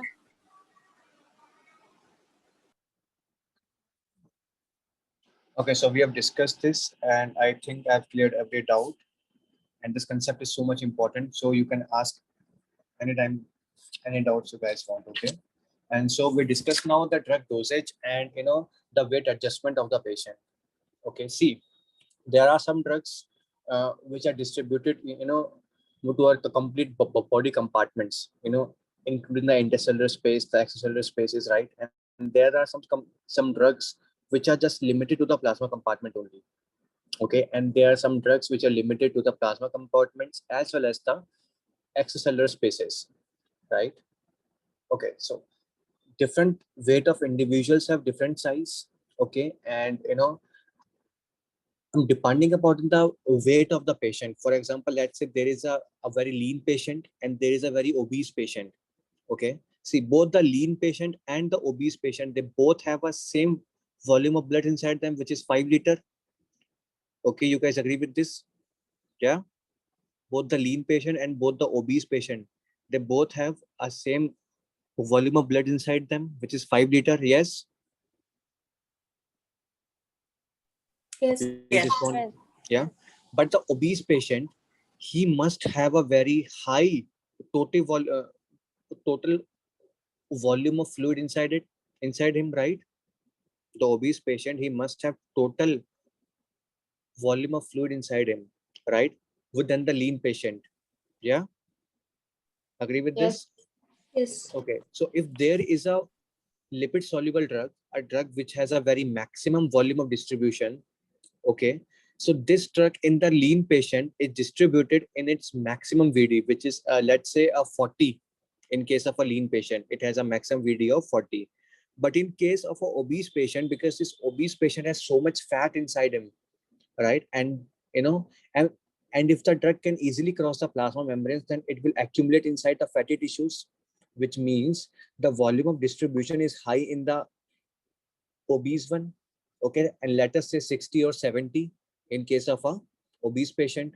So you see, because the volume of distribution is high in case of a obese patient and our drug is lipid soluble, which has a maximum VD. So let's go back to the loading dose again. As you guys see, the loading dose is dependent upon the volume of distribution. Okay, so tell me, should I change the dose in the lean patient and the obese patient, or should I keep the dose same in both of these patients? My drug is lipid soluble, which means it can distribute anywhere inside the body. Should I change the dose in obese patient? Okay, so I required more dose in the obese patient, right? So the dose of my drug is totally dependent upon the weight of the individual. The more weight the individual has, more drug should I give to the patient in case of a lipid soluble drug. Okay, now let us suppose there is a drug which is limited to the plasma compartment only. It can't go anywhere, right? Okay, so now should I give a more loading dose to the obese patient, or should I keep the dose same in both of them? Same in both of them. Same dose. Same in both of them, right? Yeah. And now see, if there is a drug which is distributed to the extracellular compartments completely, the blood as well as the extracellular fluids, okay, which means all the organs of the body. Okay, now should I keep should I give the drug according to the body weight of the patient, or should I give the drug according to the lean body weight, which means the body weight of the organs and the blood of the patient? And this is known as the adjusted body weight. In the adjusted body weight, I just count the organs weight and the and the blood weight of the patient, not the complete body weight. Should I give the patient drug according to this adjusted body weight or according to the original body weight of the patient? Adjusted body weight. Adjusted body weight. Why? Because my drug is not going into the intracellular fluid, not going inside the fat, just limited to the organs and to the blood, right? And this is the compartment, and this is the same now concept. So the drugs which would typically dose to maintain the plasma drug concentration within the target range. Okay, now Dosing is based on the body weight and is often used to improve the safety and efficacy of the drug. It is like this information. Now, body weight always affect both the volume of distribution as well as the clearance of the drug. Okay, the clearance totally dependent upon the lean body weight of the patient, which means all the non-adipose tissue like liver, the kidney. Okay, and similarly, the volume of distribution increased when the lean body weight is increased, like I already said. Okay. Now, obesity causes a variable change in the volume of distribution because for a hydrophilic drug, the VD, sorry, for a hydrophilic drug, the volume of distribution remains same because it is remaining inside the plasma compartment only. But for a hydrophobic drug or a lipophilic drug, the volume of distribution must be increased because we're distributing to multiple compartments now. Okay. For the drug that cannot cross the cell membrane, it has a very low volume of distribution. That means the obesity do not have any effect on these drugs.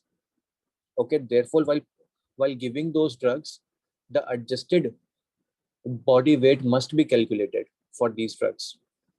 Okay, to calculate the drug dose, which means those drugs which cannot cross the plasma membrane but were distributed in the blood compartment as well as the extracellular spaces, you need to calculate the adjusted body weight. Okay, and for the drugs which are highly lipid soluble, because if you increase the body weight of the patient, then you are increasing the adipose tissue inside him, right? That means more drug is required, right? So the drugs which are highly lipid soluble, their volume of distribution is correlate with the total body weight. Okay, like in case of a phenytoin, which is sequestered within the adipose tissue. So now you understand the concept of the adjusted body weight and and the drug dosage in case of a hydrophilic drug or a drug which is remain in the plasma compartment only. You need to give patient in the same quantity. Okay, not according to the weight. In case of a drug which is highly lipid soluble, you need to give the drug according to the weight of the patient, because in case of a very obese patient, the drug will be distributed to much more volume of distribution, right? And as a result, more drug is required. And in case of a midway drug which is kind of limited to the extracellular compartment only, that includes the extracellular spaces as well as the blood compartment, you require the lean body weight, the weight of the organs as well as the blood compartment, right? So step 1 will ask you this question, why they are using the adjusted body weight in the patient. Why it is? Because of the drug is limited to the extracellular space. It can easily cross with the blood vessels, right? But cannot cross the plasma membranes.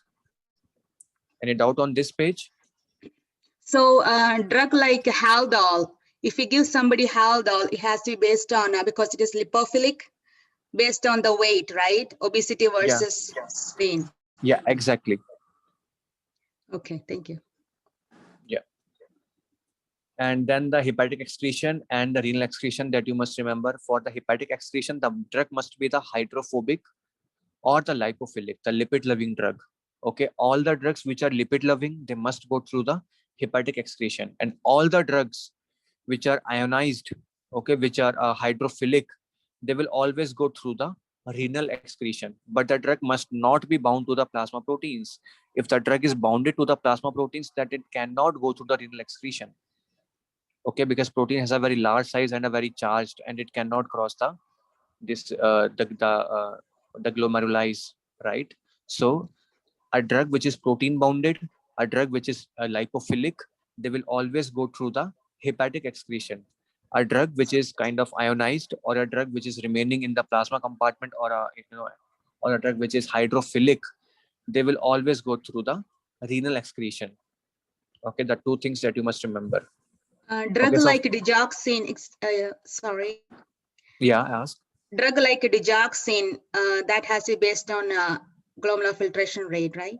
The renal excretion. Yeah, exactly. Okay.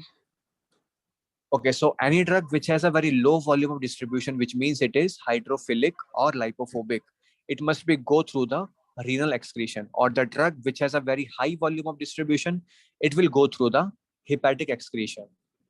Okay, two important concepts. Then comes the drug metabolism. Okay, so you have a certain drug, and let us suppose it is a lipophilic drug. If it is a lipophilic drug, should it go through the hepatic route or through the renal excretion? Hepatic. Exactly. It will go to the liver, and in the liver, two phase of reactions will occur. One is the phase 1, and second is the phase 2. Okay. In case of a phase 1, the oxidation, the reduction, and the hydrolysis of the drug will occur, so that this lipophilic drug will become more polar and more water soluble. Okay. Now, this phase 1 reaction can inhibit the drug, or they can convert the drug into its active form. Okay, both of things can happen. Either the drug will become inhibited, or the drug can convert it to its active form after this phase 1. And this phase 1 is for making the drug more water soluble. Okay, now different type of P450 enzymes are present in our body. One is the CYP1A2. Okay, and because it has 1A2, 2A, you can remember the acetaminophen. Acetaminophen is a drug which is metabolized through the CYP1A2, which is a variant of a P450. Okay. Then comes the CYP2E1. Okay, and you can remember the ethanol is go through this enzyme. The ethanol will be metabolized through this enzyme. You can remember by this the 21, which is the age of ethanol. So E for the 2E1. Okay. Then comes the 2C9, CYP2C9, and it is for the warfarin. And you guys know that warfarin actually inhibits the activation of this clotting factor 2, 7, 9, 10 protein C and S, right? So you have the protein C and you have the CYP2C9, both have this C. So you can remember the warfarin metabolized by the 2C9. Or you can just remember the middle name of all these enzymes, the A, the E, the C, the A for the acetaminophen, the E for the ethanol, C for the protein C and S, and that is inhibited by the warfarin. Okay. CYP2D6. Okay. And these for the cardio drugs, all the CVS drugs that you study, all the antiarrhythmic drugs, the digoxin and any other drug, they will go through the CYP2D6. Okay. And then comes the CYP3A4, which is the most common type of enzyme which metabolize all other drugs.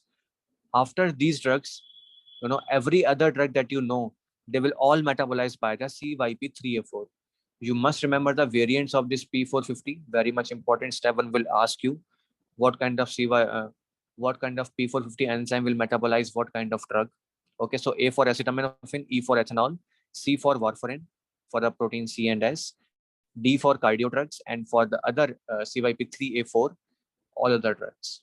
Okay. And then comes the phase 2 reaction, in which the methylation, the glucuronidation, the acetylation, and the sulfation of the drug happen. Okay. And you guys already know which drugs go through the acetylation. Remember the name of the drugs? One of them is the isoniazid, if you guys remember. Other drug names? Hydralazine, isoniazid, and procainamide. Or, yeah, exactly. So these are the drugs which go through the acetylation. And I have told you already about this acetylation that, what different individuals have a different rate of acetylation in them. Some of them are the slow acetylators, some of them are the fast acetylators, right? So there's a genetic polymorphism exists in case of a acetylation agent. Okay, so step 1 will give you a graph in which a certain individuals having this a high rate of metabolism, and certain individuals are having this low rate of metabolism, and they will give you a drug name, and they will ask you why this slow and fast metabolism exists in them. And this is because of a genetic polymorphism in case of this enzyme. Okay, and all of these drugs can cause what disease? Drug-induced lupus. Okay, and what antibodies you will find in those patients? Antihistone antibody. And do you guys remember why the antihistone antibody syndrome and the SLE both have similar symptoms? You guys know this, right? I've told Yes, you in the they're biochemistry close to. section. They're Because of the close to. histones. Yeah, Yeah. exactly. Okay, so remember the name of the drugs which go through the acetylation, and all of them can cause the SLE, right? Then comes the two type of eliminations. One is the zero order elimination, and second is the first order elimination. In case of a first order elimination, a certain concentration or a certain percentage of a drug is eliminated in a given time. Let us suppose I say a 20% of a drug is excrete in 2 hours.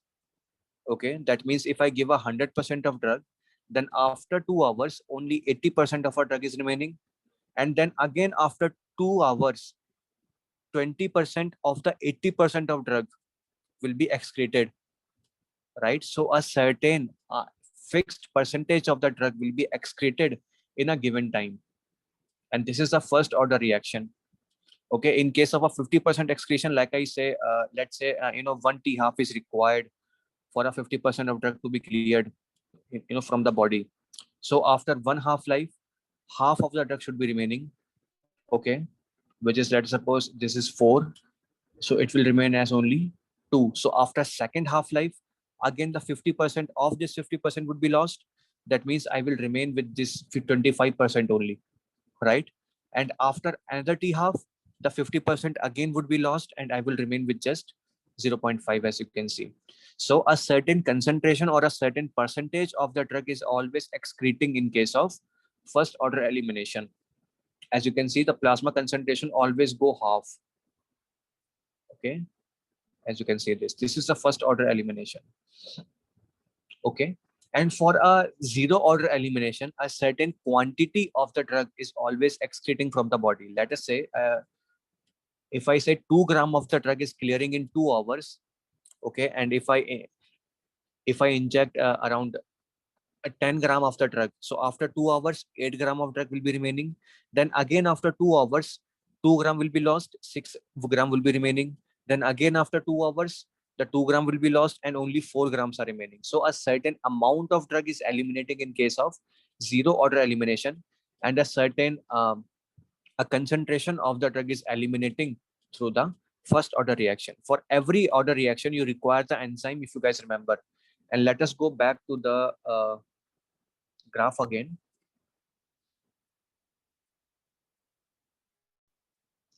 Let us say the enzyme in this case is a enzyme which is involved in the metabolism of the drug. Okay, now what's gonna happen if I increase the concentration of my drug? Then more enzymes will become active, and as a result, the excretion of my drug would be increased. Okay, and then a time will reach when all of the enzymes are occupied by the drug. Okay, and even if I increase the concentration of my drug, what's gonna happen? The same amount of drug will be excreted. Let us suppose in case of a 3 gram of the drug, okay, the 30% of the enzymes are occupied, so that a 30% of the drug is excreting from the body. If I increase the concentration of my drug, okay, then 30 and finally 60% of the enzymes will be occupied, so more drug would be eliminating from my body. And the time will reach when the 100% of the enzymes are occupied. Okay, and doesn't matter if I increase the concentration of my drug, now same 30 gram of the drug will be excreting from the body, because after the 100%, if after every enzyme is involved in the excretion of the drug, only 30 gram of the drug should be excrete from the body, and this is the Vmax of the excretion.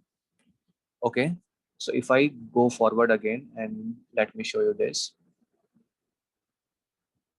So at the time when the enzymes are available for the excretion, my drug will follow the first order reaction, right? Because a constant fraction is excreting every time from the body, because not all the enzymes are occupied yet now. But once all the enzymes are occupied, okay, then a certain fixed amount of drug can be excreted from the body only, not the concentration, but a certain amount. Okay, when all 100% of my enzymes are used, I can excrete now only 30 gram of the drug. And because this is a Vmax of the excretion, right? So now at this point, when the peak is reached, the drug excretion will follow the zero order reaction. This is a very important concept. At a low concentration of the drug, every drug will follow the first order reaction. And the drug name that which follow the zero order reaction, they only follow the zero order reaction in very high concentrations, for like the phenytoin, the ethanol, the aspirin. All of these drugs are first order in case of a very low concentration. In case of toxicities or in case of a very high concentration, these drugs will follow the zero order excretion. Why? Because every enzyme is occupied now. Okay, this is a linkage between the first order and the second order reaction. Okay, so a constant amount is eliminated in zero order, and a constant fraction or a percentage of a drug is eliminated in a given period of time. If the question says that after 2 hours, the 20% of the drug is excreted and 80% is remaining, then again after 2 hours, 20% of this 80% is excreted. Okay, and then the drug would be remaining. Okay, you understand this elimination of the drugs, or anything you want me to repeat again, or any doubt you can ask me, please. Very important concepts. No, sir. Okay, please understand this graph, understand these two graphs, and understand the concept that in a certain given amount of time, a quantity or a fraction of the drug, sorry, not a quantity but a certain fraction of the drug is always eliminating. Okay, this is a very important. Then what happens in the excretion of the drug in a heart failure patient? See, in case of a heart failure patient, because your blood because your heart is no longer pumping the blood very effectively, so the renal blood flow would be decreased. Okay, and if the renal blood flow is decreased, that means the excretion of the drug is decreased. Okay, because your drug should reach to the kidneys in order to excrete from the body, right? So in case of a decrease in renal flow, you will have a decreased excretion. Okay, and similarly, just like the kidney, the supply of the drug to the liver is also decreased. So what you will get is a decreased liver excretion again. Okay, and because the hepatic congestion will always occur, because if the heart is no longer receiving the blood, then all the blood in the veins will be start accumulating. Okay, and the pressure backflow will happen, and all the pressure will ultimately gonna come to the liver. Okay, and as a result, the hepatic congestion will occur because of the uh, because of the blockage in the venous drainage. So hepatic congestion will occur, and all the CYP enzymes will gonna destroy, right? So you will have a down regulation of the enzymes. You will have a decreased metabolism and decreased clearance of the drug ultimately. Okay, intestinal wall edema also gonna happen, and as a result, the absorption of the drug is also decreased. So what you will get is a delayed absorption of the drug. Okay, as well as a decreased absorption of the drug. Okay, so these are the things which are gonna happen in a patient of heart failure. Okay, so you need to decrease the dose of the drug in case of a heart failure patient, because the metabolism of the drug is gonna decrease, right? So step one will ask you a question on this. What's gonna happen to the excretion of the drug? What's gonna happen to the absorption of the drug? You must remember these 2-3 points regarding the heart failure patient. Okay. Okay, so yeah, that's everything on this page. Any doubts so far?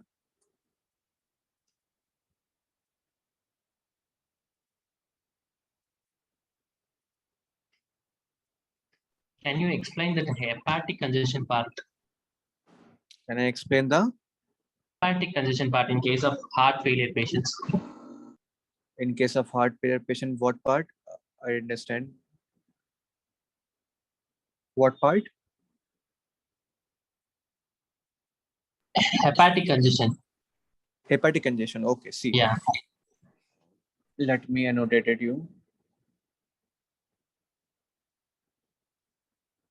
Okay, so this is your heart, okay, which receives the venous blood from the organs, okay, and after receiving the venous blood, it will, it will supply the blood to the organs via arteries, okay. So these are the arteries and these are the veins, right? And these are your organs, let us say, and one of them is a liver. Okay, so in case of a heart failure, because your heart is no longer pumping the blood into the arterial circulation in the right, and as a result, if it is not pumping the blood forward, it cannot receive the blood again, right? Because it is receiving the blood from the venous compartment. If it is not pumping the blood forward, it cannot receive the blood again, right? And what gonna happen? The pressure inside this compartment, they're gonna rise. Okay, ultimately this pressure will fall to the organs, and one of them is the liver. So the pressure inside the liver will rise, and as a result, the blood, it cannot drain from the liver. The blood will start accumulating inside the liver, and what you will get is the hepatic congestion because of it. Because your heart is no longer pumping the blood in the arterial circulation, the blood in the venous circulation, it become very stasis. it will become still. The blood in the venous compartment will gonna increase. Okay. And ultimately the organs through which the venous compartment was draining the blood, it gonna stop, right?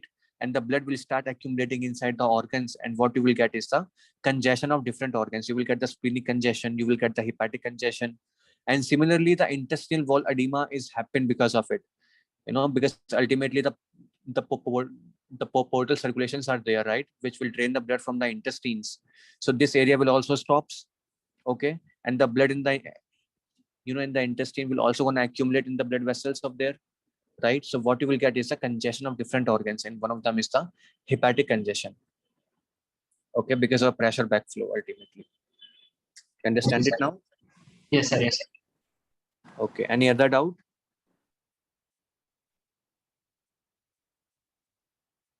No, sir. Okay. Okay, so now the urine pH and the drug elimination. Remember I told you something about the pKa value and the pH from the amino acid part. What will happen if the pKa is greater than the pH?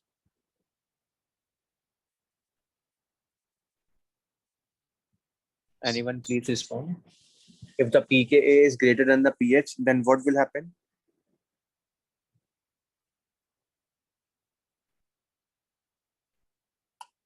No one. It will receive the H plus. It will receive the H plus because it is kind of a basic drug. It will receive the H plus ions and it will become the ionized, right?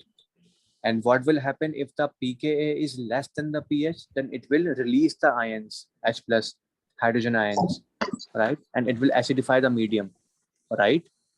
So now see, there are certain drugs which are weak acid, and there are certain drugs which are the weak bases. For the weak acids, for example, the phenobarbital, the methotrexate, the aspirins, they are the weak acid. Okay, so they have a pH, they have a pKa which is less than the pH of the environment, right? And if you make the environment more basic, if you raise the pH of the environment, then what gonna happen? These drugs will become ionized, right? Understand it? See, let me show this again. Let us suppose this is the pH of the environment. Okay. And this is the pK of the drug. These are the acidic drugs. As you can see, the pK of these drugs is less than the pH. So they will release the H plus ions and they are now partially ionized. Okay. Some of the drugs are ionized and some of the drugs are not ionized because they're very close to the pH of the environment, right? But what will happen if I raise the pH of the environment to here? If I raise the pH of the environment to here, what's going to happen? Because now the distance is too much. As you can see, the gap is too much. More drug will lose the H plus and more drug will become the ionized.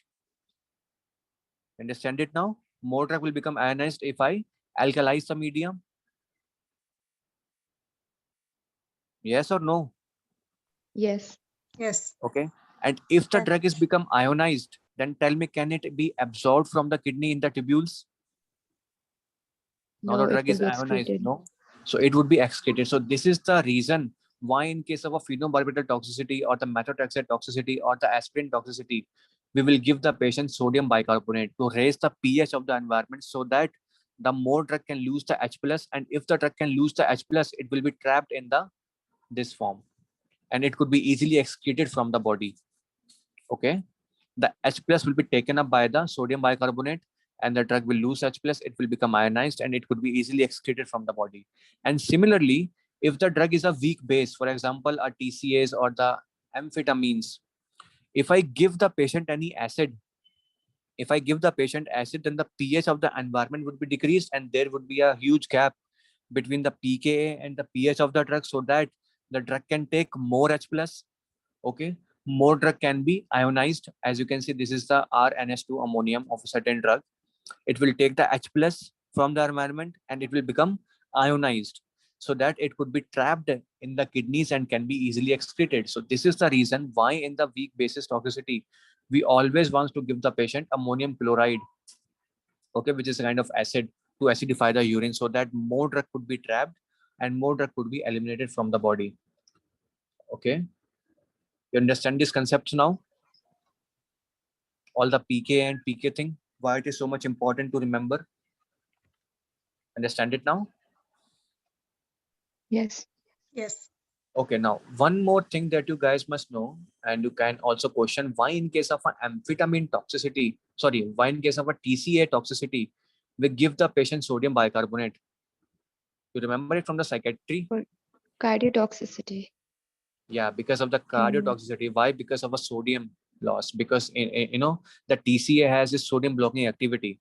It will block the sodium channels and it will cause the QT prolongation, right? And due to the QT prolongation, you can have a arrhythmias. In order to prevent the arrhythmias, you give the patient sodium bicarbonate. Okay, so if the step one will ask you the question of it, so what will you answer? It is because of the arrhythmias, not because of the excretion of the drug. For the excretion of the drug, you require the weak acid to excrete it from the body. But to prevent the cardiotoxicity, you need to give the patient sodium bicarbonate. While for other cases, you give the sodium bicarbonate to excrete the weak bases from the body. Okay.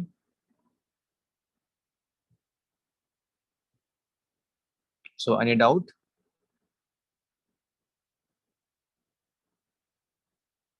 No. And you should know if the pK is equals to the pH, okay, then the drug is 50% ionized and 50% non-ionized. Okay, you must remember this fact. Then comes the efficacy and the potency. Okay, do not confuse the potency with the affinity. Okay, whenever a competitive inhibitor is present, it won't lower down the affinity of the drug, it just decrease the potency of the drug. Okay, so do not confuse between the potency and the affinity, both are different things. Okay, so efficacy is like a maximum value, a maximum height to which a response against a certain drug is generated in the body. So this is the Vmax of the drug. This is the efficacy, and the concentration at which this effect is producing, or I must say the half of the effect is producing, okay, which is the E50. This is known as the potency of the drug. So the concentration at which the 50% of the maximum response is generating, this is the potency of the drug. And you can think it like the Km value. Okay, but it is not a Km value, but you can think it like a Km value. Okay, so in case of a non-competitive inhibitors, like I told you, the non-competitive inhibitors or competitive irreversible inhibitors, they will kill the enzyme, you know, so that the substrate can never be binded to that enzyme, and as a result, the maximum velocity of a certain reaction is decreased, as you can see in case of a drug B, right? So what you will get is a loss of efficacy of the drug in case of a competitive inhibitors or in case of a competitive irreversible inhibitors or a non-competitive inhibitors. Okay, in case of a competitive reversible inhibitors, because they are just blocking the enzyme temporarily, if you increase the concentration of the drug, you can again reach back to the same maximum effect, the Vmax, right? So, but you require more concentration of the drug to reach the same speed, to reach the same efficacy, right? So the potency of the drug is decreased. Okay, so this is a case of a competitive inhibitor, and this is a case of a non-competitive inhibitor. Okay, very much important to know. So if you go from here to here, that means you're increasing the log drug concentration. What's gonna happen? Your efficacy, the potency would be decreased. Okay, I'm going from here to here, the potency is decreasing. Okay, and if the potency is decreasing, that means more drug is required to reach the same effect. Okay, as I mentioned there, if you increase the potency, then less drug is required. If you decrease the potency, then more drug is required. And going from here to here, you are actually decreasing the potency. Okay, so any doubt in it?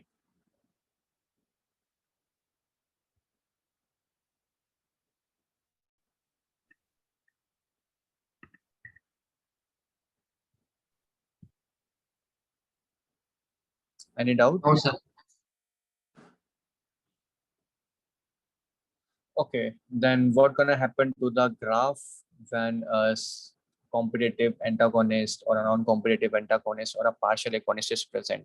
Like I've already mentioned, in case of a competitive antagonist, because it is competitive, it will just decrease the potency of the drug. Vmax will remain same and the graph will shift to the right, to the lower potency. Okay, this is the effect of competitive. And in the efficacy, like I told you, the efficacy will remain same because enzymes are normal, right? And if you increase the concentration of the agent, if you increase the concentration of the drug, not the agent, then same Vmax could be easily reached, right? And the example, you need to remember the example, very important. You need to remember this example, the diazepam, and you give its antagonist, which is a flumanesol, which blocks the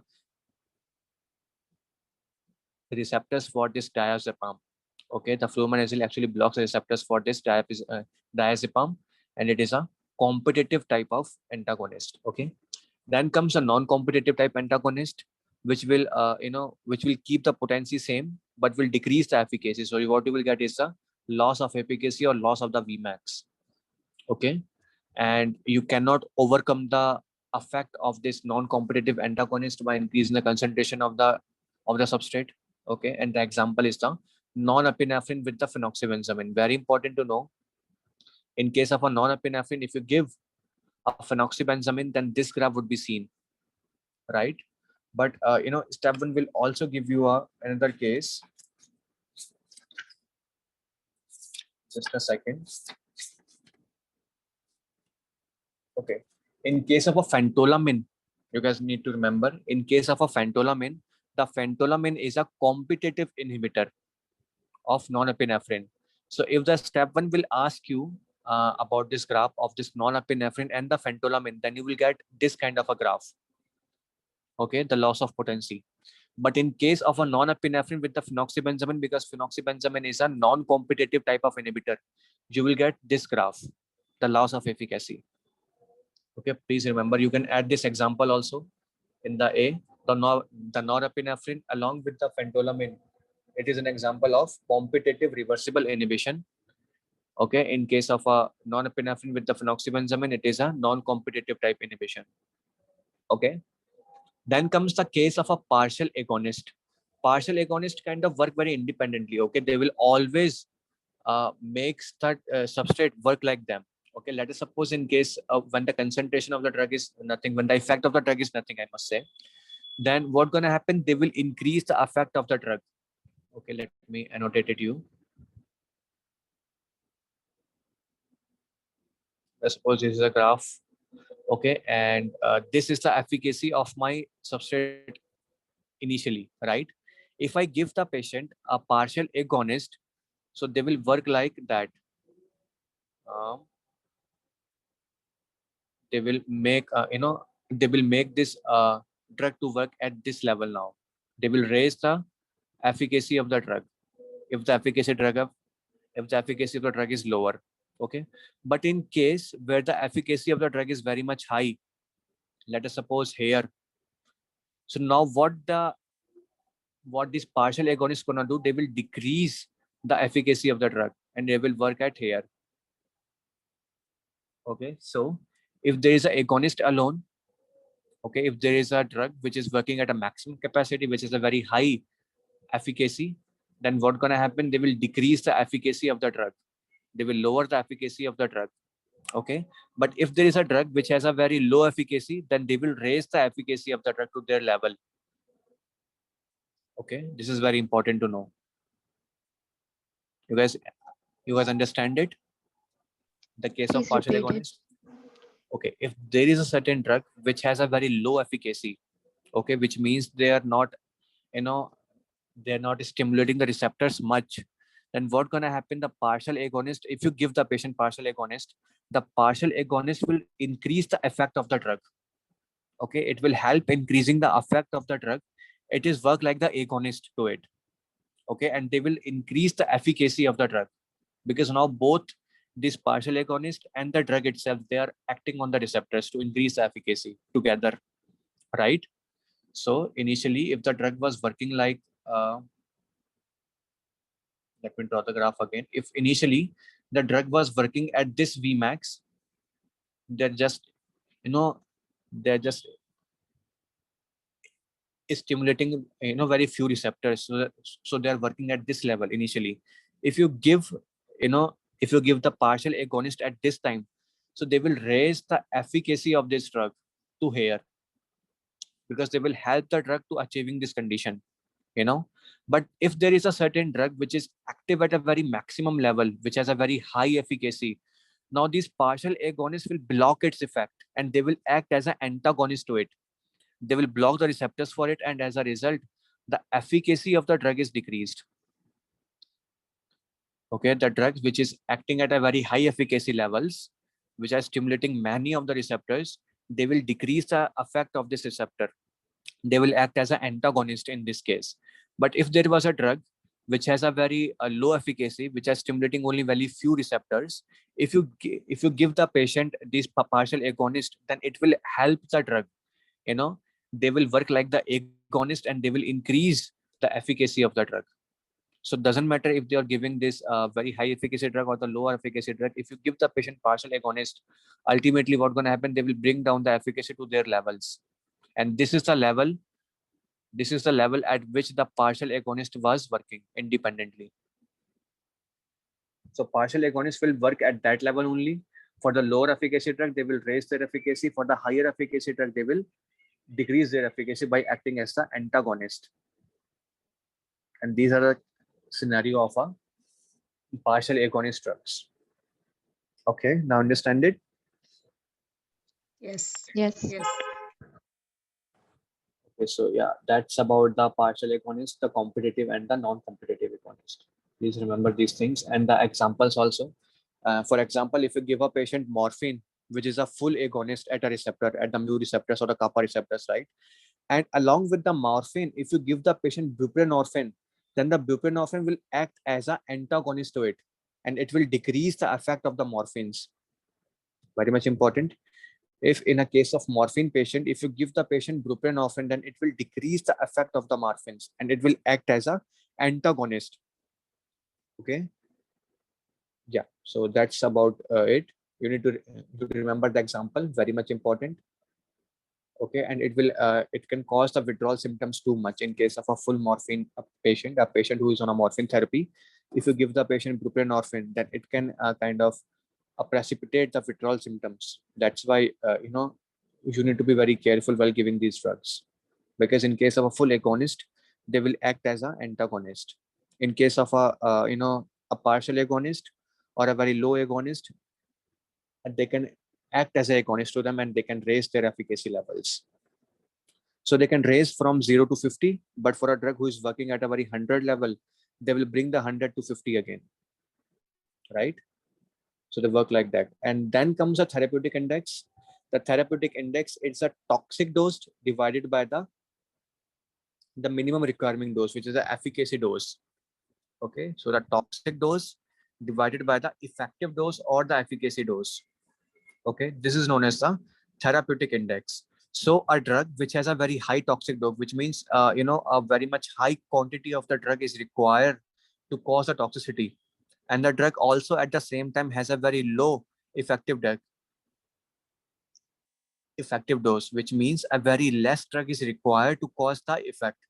That means this drug has a very high therapeutic index. Okay, even if you give a certain high or low quantity of the drug, then it won't affect the compliance of the patient, or it won't cause any toxicity. But if there is certain drug which has a very low toxic dose, which mean and a very high disinfective dose, for example, let's say there is a drug, just a second. There is a drug which which has a toxic dose of 50 milligram. Okay, there's a drug which is had a toxic dose of 50 milligram, and at the same time it has an effective dose of let's say 40 milligram. Okay, so the drug will start working when you give them in the 40 milligram condition. Okay, and the drug will cause a toxicity at a 50 milligram condition. So you can see the patient has a very narrow therapeutic window of this only 10 milligram. Okay, if a little bit of you increase the dose of the drug or you decrease the dose of the drug. If you increase the dose of the drug, it will cause a toxicity. And if you decrease the dose of the drug, it will cause the therapeutic failure. So the patient has a very narrow therapeutic index, which means you can give the drug at a very narrow ranges only, right? But if there's a certain drug which has a TD of like 100 milligram, okay, there's a drug which has a TD of 100 milligram, okay, and ED of 10 milligram. So now you guys can imagine how safe this drug is. See, you can work at a very high range now, okay, at approximately 90 milligrams. So which drug is safer? This one or this one? Left one or right one? Which drug is safer? Right one. Yeah, exactly. The drug is safer, which is in the right one, because it has a very high therapeutic index. So therapeutic index is basically used for the safety of the drug. Okay, it is used to show the safety of the drug. If the drug has a very high therapeutic index, that means the drug is more safer, because you can work with this drug at a very large intervals. But if the drug has a very narrow therapeutic index, then the drug can work only very narrow intervals, right? That means the drug is very kind of unsafe, right? And you need to remember the name of the drugs, which are the warfarin, the theophylline, and the digoxin. These drugs are very low TD and the therapeutic index, and that's why you need to regularly monitor the levels of these drugs, because a little bit increase or decrease in the drugs can cause a toxicity or the therapeutic failure, because these drugs are actually work at a very low therapeutic intervals. And similarly, the antiepileptic drugs, the lithium, okay, so warfarin, theophylline, digoxin, lithium, and anti-epileptic drugs. All of these drugs are a very low therapeutic index, so they work at a very narrow range of these concentrations. Okay, so yeah, that's about the therapeutic index. Any doubt on it? No. No. No. Okay. Then comes a different type of interactions. Okay, so one is the pharmacodynamic potentiation, and second is the pharmacokinetic potentiations. Like I already told you in the very start of the chapter, pharmacodynamics is what a drug is doing to our body, and pharmacokinetics is what a body is doing with the drug, right? So but the dynamic this potentiation will occur when two drugs potentiates the effect by the additive interaction or the synergistic interaction. Okay, when the two drugs they potentiate the effect by additive effects or by the additive interaction or the synergistic interaction, it is known as the pharmacodynamic interaction or the potentiation. Okay, when one drug is decreasing the metabolism of other drug, okay, when one drug is decreasing the metabolism of other drug, or the drug is increasing the absorption of other drug, that means it is a pharmacokinetic potentiation, because it is changing what the body is doing with the drug. But in the pharmacokinetic interaction or the potentiation, the drug is changing what the drug was originally doing with the body, right? So remember the difference between them. So everything, the additive effect, the permissive effect, the synergistic effect, the potentiation, the antagonistics, all of them are the example of pharmacodynamic potentiation. Okay, because by the interaction of two different drugs, they are actually increasing the effect of a drug or decreasing the effect of a drug, right?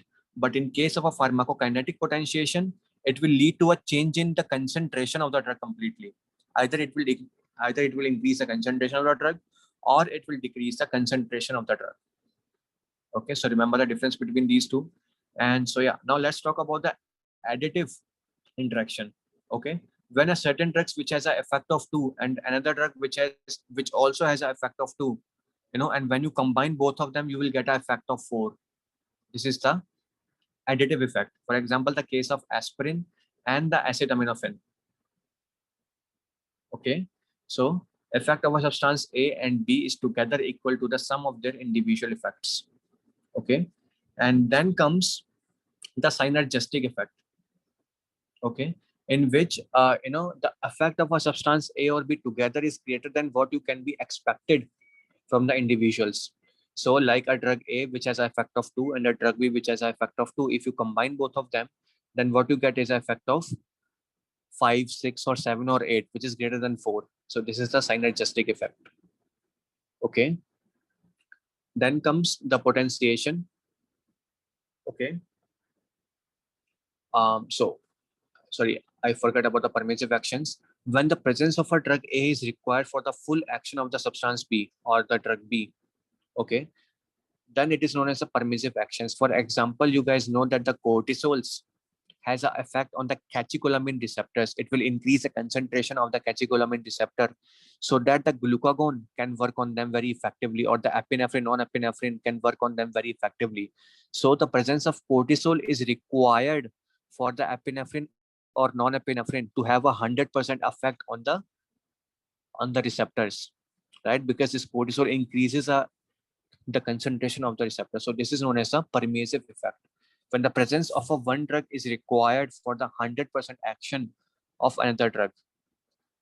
Okay.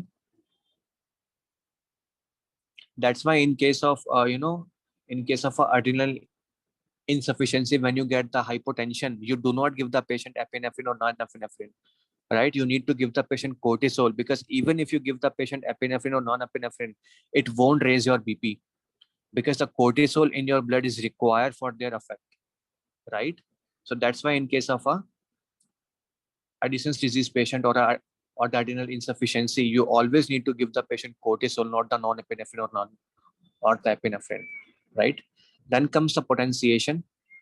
Okay, when a drug B, which has no therapeutic action, can increase the therapeutic action of the drug A. For example, the levodopa and the carbidopa that you guys know. The carbidopa blocks the enzyme to prevent the peripheral conversion of the levodopa. It has no effect by itself, but if you give it with the levodopa, then it can increase the effect of the levodopa, right? So 2 plus 0 is greater than 2. That's how it works. Then comes the antagonism. When one drug blocks the activity of another drug, okay, all the antidotes work like that. Okay, like the ethanol antidote for the methanol toxicity. Okay. Then comes a tachyphylactic drugs. What's going to happen after a certain number of time or a certain period of time, if you keep on using a certain drug, then the effect or the efficacy of the drug will be decreased. Okay, so acute or a chronic decrease in the response of a drug or the efficacy of the drug with the prolonged use or the repeated use. This is known as the tachyphylaxis. And why is this happen? Because of the receptor internalization. If you keep on stimulating a receptor by a certain drug, then what's going to happen? Receptor internalization will occur, and as a result, the drug will no longer be functionable. And you need to increase the dose of the drug to get the same response. This is the tachyphylaxis. You need to remember these 4 or 5 drugs. One is the nitrites. Okay. Second is the phenylephrine. Third is the LSD. And fourth is the case of MDMA. If you keep on using these drugs, then you need to increase the concentration of the drug to prevent a tachyphylaxis, right? And you need to know a case of a rebound rhinorrhea. Okay, like I told you, the phenylephrine is an example of tachyphylaxis. The phenylephrine generally used for the nasal congestion because it can cause a vasoconstriction to relieve the nasal congestion, right? But if you keep on using this drug again and again and again for a prolonged period of time, like 4, 5, or 6 days, what's gonna happen? The effect of this phenylephrine will be decreased, right? And you need to increase the dose of the phenylephrine to get the same effect. But ultimately, what's gonna happen? You need more and more and more quantity of the drug until all the receptors are gone. And once all the receptors are gone, the drug will no longer be functionable. And if you stop the drug, what you will get is the rebound rhinorrhea. You will again get the nasal congestion, the cough, without the cough or sneezing, just the nasal congestion. Okay. So this is a case of phenylephrine that you must remember. Because of the tolerance, because of a rapid decline in the function will occur, you will increase the drug dose, but ultimately the dose won't be functionable. The patient will get the symptoms again. Okay, and the only thing, the step one will ask you what could be the next step in the management of such patients. It would be to stop the drug as soon as possible, because if you keep on using the drug, it will again cause more damage.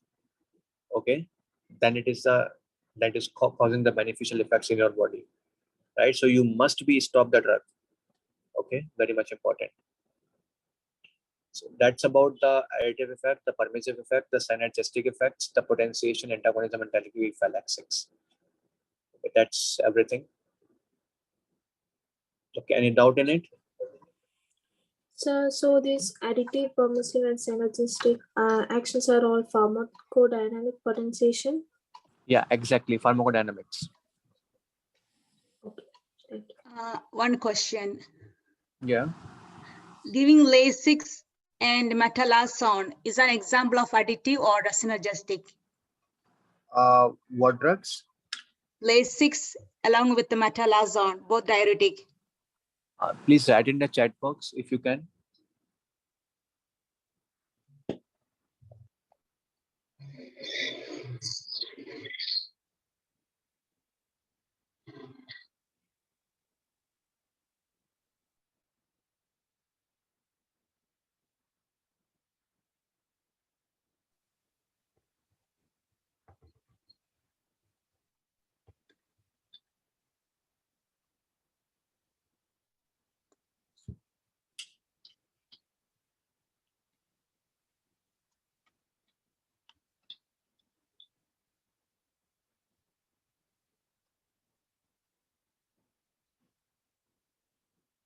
I did type. I don't know if you got it or not. I don't know why it's. No, I didn't get it yet. Yeah, I don't know why it's something here.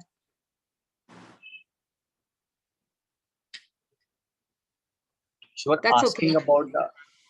That's okay. I'll ask later. Maybe something here. Okay, yeah. Yeah, please ask me later. I will tell you that, right? Okay, so we will take a short break here and then we will go back again. Okay. Okay, sir. Okay, a short break of 5 to 10 minutes maximum. Then we will Yes. get back to studies again, right? So, actually, one two concepts I forgot to tell you guys about this additive and the synergistic potentials. Okay, see, when you will call it a additive potential and one will you call it a synergistic interaction. See, in case of an additive interaction, okay, that the drug A and the drug B will producing an effect, you know, by their addition, right? The drug A will give an effect of 2 and the drug B will give an effect of 2. But combining these drugs, you are getting the effect of 4, right? And one thing you must remember about this thing is both of the drugs which are giving their effects, they must be having a same mechanism of action. Okay, you understand it? Both of the drugs which are giving the additive interaction, they must be having a same mechanism of action. This is very much important, right? For example, the aspirin and the acetaminophen both will reduce your pain, right? Both will reduce your pain. Both the aspirin and the acetaminophen will reduce the pain by inhibiting the COX. Okay, yes or no? Yes. Okay, both the aspirin as well as the acetaminophen, they will reduce the COX, and as a result, what they will do, and they will reduce the pain, right? See that, and let us now say with the aspirin will reducing the pain by the factor of 2, and the acetaminophen will reduce the pain by the factor of 2, and both of them combining will reduce the factor of 4. The pain will reduce by the factor of 4. So the both of the drugs, they must be having the same mechanism of action to be having the additive interaction. Okay, understand this concept? Yes. Yes. The MOA must be same. Okay, and Yes. let us say another example. Yeah, that's it. Okay, then the synergistic potential for, let's say, okay, and for the synergistic potential, both the drugs, they should be producing the similar effect by different mechanism of action. Very much important. Both the drugs, they must be producing same effect by different mechanism of action. For example, in case of a clopidogrel and in case of a aspirin, both are the antiplatelet agent, right? But the Yeah. clopidogrel, they work on the ADP receptors, right? And the Yes. aspirin, they work on the COX, right? Cox. Yeah. So both have different mechanism of action, but they have a similar effect, which is an antiplatelet effect. So they are synergistic. So very most important concept on this page. In the additive effect, what gonna happen? Same drug, with different drug with same mechanism of action producing same effects. But in case of a synergistic interaction, both the drugs, they must be having a different mechanism of action, okay, but producing a same effect. Let us take another example and you will tell me what it could be. A case of a opioid and a case of a acetaminophen reducing a pain. What kind of interaction it could be? Synergistic. Why synergistic? Because opioid work on the mu receptors and Two acetaminophen different. work by the COX. Both have a different mechanism of action but produces the same effect. So by this way, any drug interaction, if they will give you, you can easily tell if it is a synergistic interaction or an additive interaction, right? You just need to look at the mechanism of action of the drug. If the MOA is same, that means the drug must be having an additive interaction. If the MOA is different, but the effect is same, that means a drug must be having a synergistic interaction. Is it clear to everyone now? Yes, very clear. Thank you. And someone asked a question about the Lasix and the thiazide the metolazone, right? Yes. So you tell me now whether it is an additive or the synergistic interaction. The Lasix is a loop diuretic and the metolazone is a thiazide diuretic. Addictive. Why addictive? Same MOA. No, one is a loop and one is a thiazide. One is a yes, yeah. So they do not have a same MOA, Same right? effect. Yeah. They have a synergistic effect because thiazide work on the DCT and loop one on the ascending limb of loop offender, right? So they have a different mechanism of action, but having a same effect, the diuresis, right? Yes. So same effect but different MOA, that means a synergistic. But same effect as well as same MOA, this means the additive.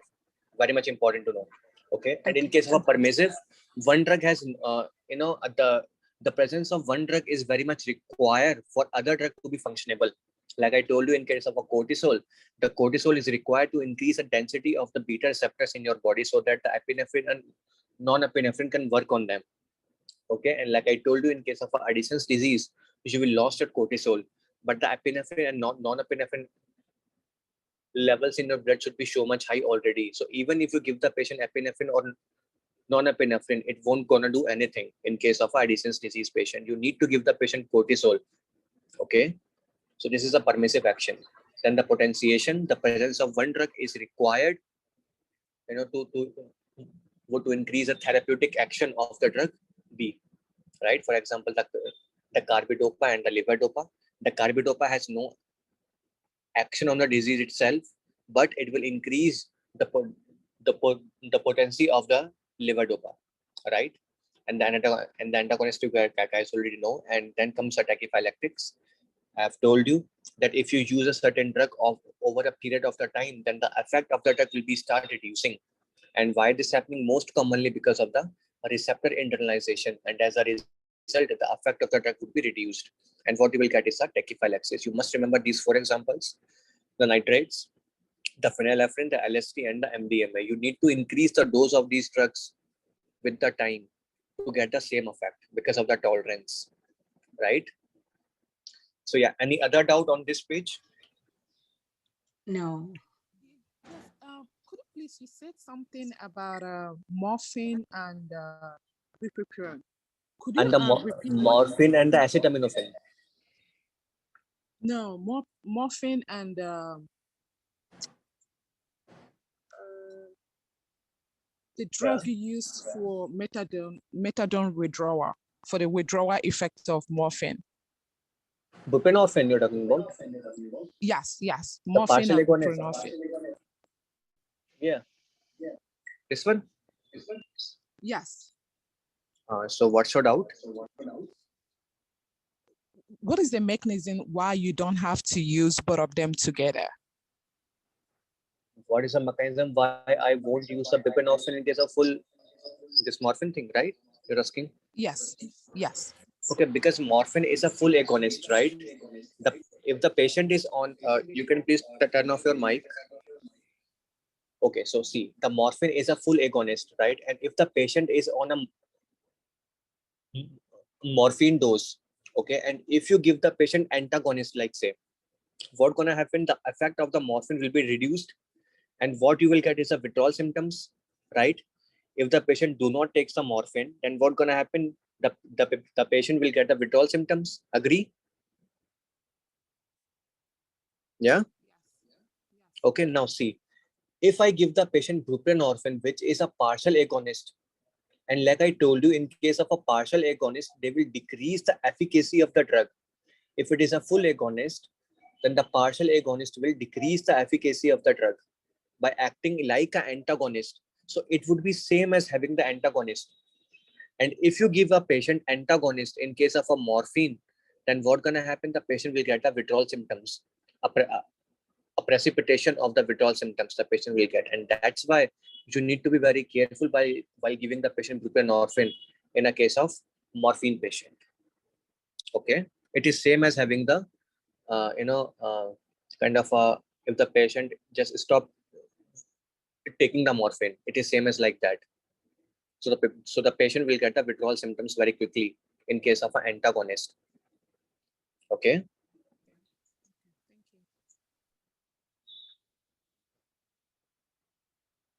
Is it okay now, or you want me to repeat this Thank fact you. again? Okay. No, I got it now. Thank you. Thank you. Sure. Okay, so now the autonomic drugs. Okay. First, you need to know about the autonomic symptom. Oh, sorry, about autonomic system. One is the parasympathetic system, and the other one is the sympathetic system. Okay. For the sympathetic system, you have this thoracolumbar division of the spinal cord, which includes thoracal spines and the lumbar spines. Okay. And from these divisions, there arises the neurons, okay, which are the preganglionic neurons and the postganglionic neurons. Okay. And one thing you must remember, that in case of a sympathetic nervous system, the preganglionic neurons, they are always of a short. Okay. Preganglionic neurons are always short, and the postganglionic neurons, they are always long. Okay, very much important to know. In case of a parasympathetic nervous system, that includes the pelvic splanchnic nerves and the cranial nerves. Okay, also known as the craniosacral division. Okay, the parasympathetic nervous system is also known as the craniosacral division because it contains the cranial nerves and the pelvic splanchnic nerves. They have a very long preganglionic neurons and a very short postganglionic neurons. And doesn't matter if it is a parasympathetic nervous system or a sympathetic nervous system, they will always release the acetylcholine. Very much important to know. They will always release the acetylcholine. Doesn't matter if it is a parasympathetic or a sympathetic nervous system. Okay. And after the preganglionic neurons, from the postganglionic neurons, they will release the acetylcholine, or they will release the epinephrine and non-epinephrine, depending upon the type of systems. In case of a parasympathetic nervous system, the postganglionic nerve fibers will always release the acetylcholine from them. And now this acetylcholine will stimulate the muscarinic receptors. Very much important to know. All parasympathetic nervous system, they all have this muscarinic receptors for them, and it will always be stimulated by the acetylcholine. So both preganglionic as well as postganglionic fibers, they are all releasing the acetylcholine. Okay. Now, in case of a sympathetic nervous system, it depends upon the location of different organs, because different organs are releasing, with the neurons of different organs, and they're releasing with different type of neurotransmitters. Like in case of the sweat glands, very much important. In case of a sweat glands, only the muscarinic receptors are present on the sweat glands. Okay, and these muscarinic receptors are stimulated by the acetylcholine. Okay, and it is under the sympathetic nervous system. So whenever your sympathetic nervous system will be activated, you always get the sweating. Why? Because from the sympathetic nervous system, the neurons which are supplying the sweat glands, they will release the acetylcholine and they will stimulate the muscarinic receptors in them. Okay. Rest all other organs, you will have the non-epinephrine and epinephrine as a function. Okay, this is an exception case. Sweat glands are under the sympathetic nervous system activity, and they will be stimulated by the acetylcholine. Okay. In case of any smooth muscle or the cardiac muscles or other glands, the postganglionic nerve fibers in the sympathetic nervous system, they will release the non-epinephrine. Okay. Please remember this fact, the post-ganglionic nerve fibers, they will always release the non-epinephrine in them. And this non-epinephrine can stimulate the alpha-1 receptor, alpha-2 receptor, and beta-1, only 3 receptors, alpha-1, alpha-2, and beta-1 for the non-epinephrine. And it is always released from the post-ganglionic neurons. Okay. Then the renal vasculature, the neurons in there, they will release the dopamine, and this dopamine stimulates the D1 receptor so that the smooth muscle relaxation can occur. Okay, so the dopamine will be released from the post-ganglionic nerve fibers in the sympathetic nervous system in case of a renal vasculature.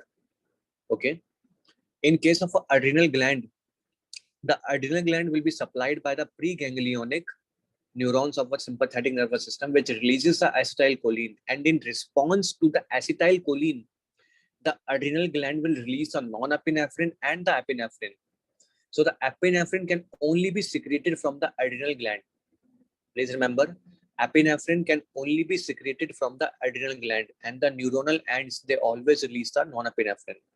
Okay, this epinephrine has a capability to stimulate the beta-2 receptors. So the epinephrine can stimulate alpha-1, alpha-2, beta-1, as well as the beta-2 receptors, and it is directly secreted in the blood, while the non-epinephrine, it is secreted in the nerve endings at the synaptic junctions, right? And this epinephrine is directly secreted in the blood, and in the blood it can stimulate the alpha-1, alpha-2, beta-1, and beta-2 receptors, versus the non-epinephrine, which can only stimulate the alpha-1, alpha-2, and the beta-1 only. Okay, this is a very important thing to know. So the step 1 will give you a scenario, and they will ask you what kind of an organs can be stimulated by the acetylcholine. Okay, and they will give you a list of sympathetic organs, and they will ask you this question. So you need to answer the adrenal medulla or the sweat glands, because they could be stimulated by the acetylcholine. Rest all other are stimulated by the epinephrine or the non-epinephrine. Remember this fact. Okay, so FAS says the same thing again, the pelvic branching nerves and the cranial nerve 3, 7, 9, and 10. Okay, 3, 7, 9, 10. They are the part of your parasympathetic nervous system. Okay, adrenal medulla is directly innervated by the preganglionic sympathetic fibers, and all of them are releases in the ACH or acetylcholine. The sweat glands are a part of sympathetic pathway, but they are innervated by the cholinergic fibers. Very much important. They will innervated by the cholinergic fibers. Okay. Then the receptors of acetylcholine. Yeah, one more thing, the somatic nervous system, which is under your voluntary control. Okay, and the nerve from there, it would release the acetylcholine at the neuromuscular junction, and from there, the acetylcholine will stimulate the NM receptors, which are the nicotinic receptors, and they will stimulate the skeletal muscles to cause the contraction. Right. So two type of acetylcholine receptors exist. One is the nicotinic receptors, and the other ones are the muscarinic receptors. Okay, the muscarinic receptors are of 5 type: M1, M2, M3, M4, and M5, and they're found in different organs and different smooth muscles. Okay, and the nicotinic receptors, all of the receptors in the ganglion, you can see here, these are all the N type nicotinic receptors, and they are all stimulated by the acetylcholine. Okay, they are all the NN type, and the receptors which are present in your skeletal muscles, they are of NM type. So two type of receptors, the nicotinic receptors. One is the NM type, and second one are the NN type. NN1 type found in the ganglions, and the NM type found in the skeletal muscles. Okay, and your sweat glands, which are under the sympathetic control, they also contain the muscarinic receptors, and that's why in case of a acetylcholine toxicity or the drugs which is acetylcholine, if the toxicity happen, you will get the sweating, right? And you can also get the sweating in case of a sympathetic nervous system activation, right?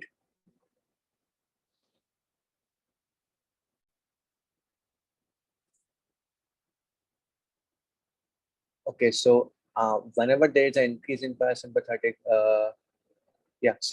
whenever there is an increase in the parasympathetic activity in response to elevated body temperature, you will always get the excessive sweating. Okay, why? Because of this acetylcholine stimulating the muscarinic receptors. Okay, and we will study that later in the next page, I think. Next to next page, yes. So any doubt on the previous page? Forgot to ask. No. Yeah, I think it is very much easy, okay. And then you need to know about the micturition control. First, the receptors which are found on your bladder. Okay, so first you have the pelvic nerve, which is a part of your parasympathetic nerve. Okay, and it stimulates the muscarinic receptors or the M3 receptors, which are found on the detrusor muscles. And these detrusor muscles help in the contraction of the urinary bladder. So M3 receptors, which are under the pelvic nerve. Okay, then the detrusor muscles also have the beta 3 receptors, very important. They have the M3 as well as the beta 3 receptors, which are under the hypogastric nerve. Please remember the name of this nerve, the hypogastric nerve. It is a part of your sympathetic nervous system, and the pelvic nerve is a part of parasympathetic nervous system. The pelvic nerve will stimulate the M3 receptors, and the hypogastric nerve will stimulate the beta 3 receptors. Okay. Then you have the sphincter in the urinary bladder, which is under the action of alpha 1 receptors. Okay, and it is also supplied by the sympathetic nerve only. Okay, alpha 1 receptors at this sphincter, right? And then you have a somatic input and it is by the pudendal nerve. Okay, and what is the supply of the pudendal nerve? The level of the spine from where it originates. Remember? S2, S4. Yeah, S2, S3, and S4. Yeah, it is under the somatic input. So one is a somatic input, which is under a voluntary action, and it is supplied by the nicotinic receptors. Alpha 1 receptors found at the sphincter, and the beta 3 and M3 receptors are found on the detrusor muscles. Beta 3 receptors are under the hypogastric nerve control, and the M3 receptors are in the pelvic nerve control. Right. So whenever there is a sympathetic nervous system activation occurs, it will leads to the urinary retention because of the beta 3. Because of this beta 3 stimulation, it can cause the detrusor muscle relaxation. Beta will always cause the relaxation of the smooth muscles. So you will get the relaxation of the smooth muscles, plus you will get the constriction of the alpha 1 receptors. And because of the relaxation of the smooth muscles and the constriction of the alpha 1 receptors of this sphincter, what you will get is the urinary retention. In case of a parasympathetic activation, you will have the stimulation of the M3 receptors, and these M3 receptors will causes the smooth muscle cell contraction. And because of the contraction of the smooth muscle cells, what you will get is the increased urinary voiding or the micturition. Okay. And then comes all these agents which work here. First are the muscarinic antagonist, which inhibits your muscarinic receptors, and this is the oxybutynin. And by inhibiting the muscarinic receptors, it can cause the urinary retention, right? It will decrease the detrusor muscle activity, and it can lead to the urinary retention. So it could be used in the treatment of the urgency incontinence. The patient which have a history of frequent micturition and the urgency, if you give the patient oxybutynin, they can have a urinary retention. So it is used in the treatment of urgency incontinence. Second are the muscarinic agonist, like the pethanicol. Okay, they stimulate the muscarinic receptors, and by stimulating them, they can cause a detrusor muscle contraction. So you can have an increased bladder emptying. So they can be used in the urinary retention, post-operative urinary retention. Most commonly, after the surgery, you can have a urinary retention, and it could be treated by the muscarinic agonist. Then comes the sympathomimetics that stimulate the beta receptors, and the most important drug is the megabaron. Mirabegron. Okay, please remember this name. This is the only drug which stimulates the beta 3 receptors, the mirabegron. It causes the relaxation of the detrusor muscles, so that increase the bladder capacity, and it can be used for the treatment of urgency incontinence. Then comes the alpha 1 blockers like the tamsulosin. Okay, it inhibits the alpha 1 receptor so that the relaxation of the sphincter can happen and the urinary obstruction could be released. So it could be used in the treatment of benign prostate hyperplasia, BPH. Okay, just the name of the drugs and their function you must remember. Okay, and then you also need to remember about the thoracic splanchnic nerves, which are derived from the thoracic sympathetic trunk, And these thoracic splanchnic nerve, they provide the sympathetic innervation to your GI tract. Okay, so pelvic splanchnic nerve are for the parasympathetic nervous system, and thoracic splanchnic nerve are for the sympathetic nervous system in your GI tract. Okay, and yeah, there is a superior cervical ganglion which also provide the sympathetic innervation to your face and the neck and the head. As you can see, this is a superior cervical ganglion in the diagram, and it supplies a sympathetic innervation to your head, face, and neck. So whenever you have a case of a hyperhidrosis, where you have this increased sweating, because I told you that your sweat glands are under the sympathetic nervous system control and they are supplied by the acetylcholine and muscarinic receptors. So whenever you have a hyperactivation of the superior cervical ganglion, you can get the hyperhidrosis, and in that case, you need to remove this ganglion from the body. Okay, very much important. So either you can give the patient drug oxybutynin, which inhibits the muscarinic receptors in the sweat glands, or you can do the ablation of thoracic sympathetic trunk, because the sympathetic trunks are what causing the hyperhidrosis. So step 1 can ask you the treatment of hyperhidrosis. It would be the, if it is throughout the body, then you will do the thoracic sympathetic nerve dissection. But in case of the only the head and neck sweating, you will do the superior cervical ganglion removal. Okay, so that's the summary of all these things. Any doubt? No. Just remember the name. Okay, thoracic splanchnic for the sympathetic supply and pelvic splanchnic for the parasympathetic supply. Do not get confused between them. Just hold on a second.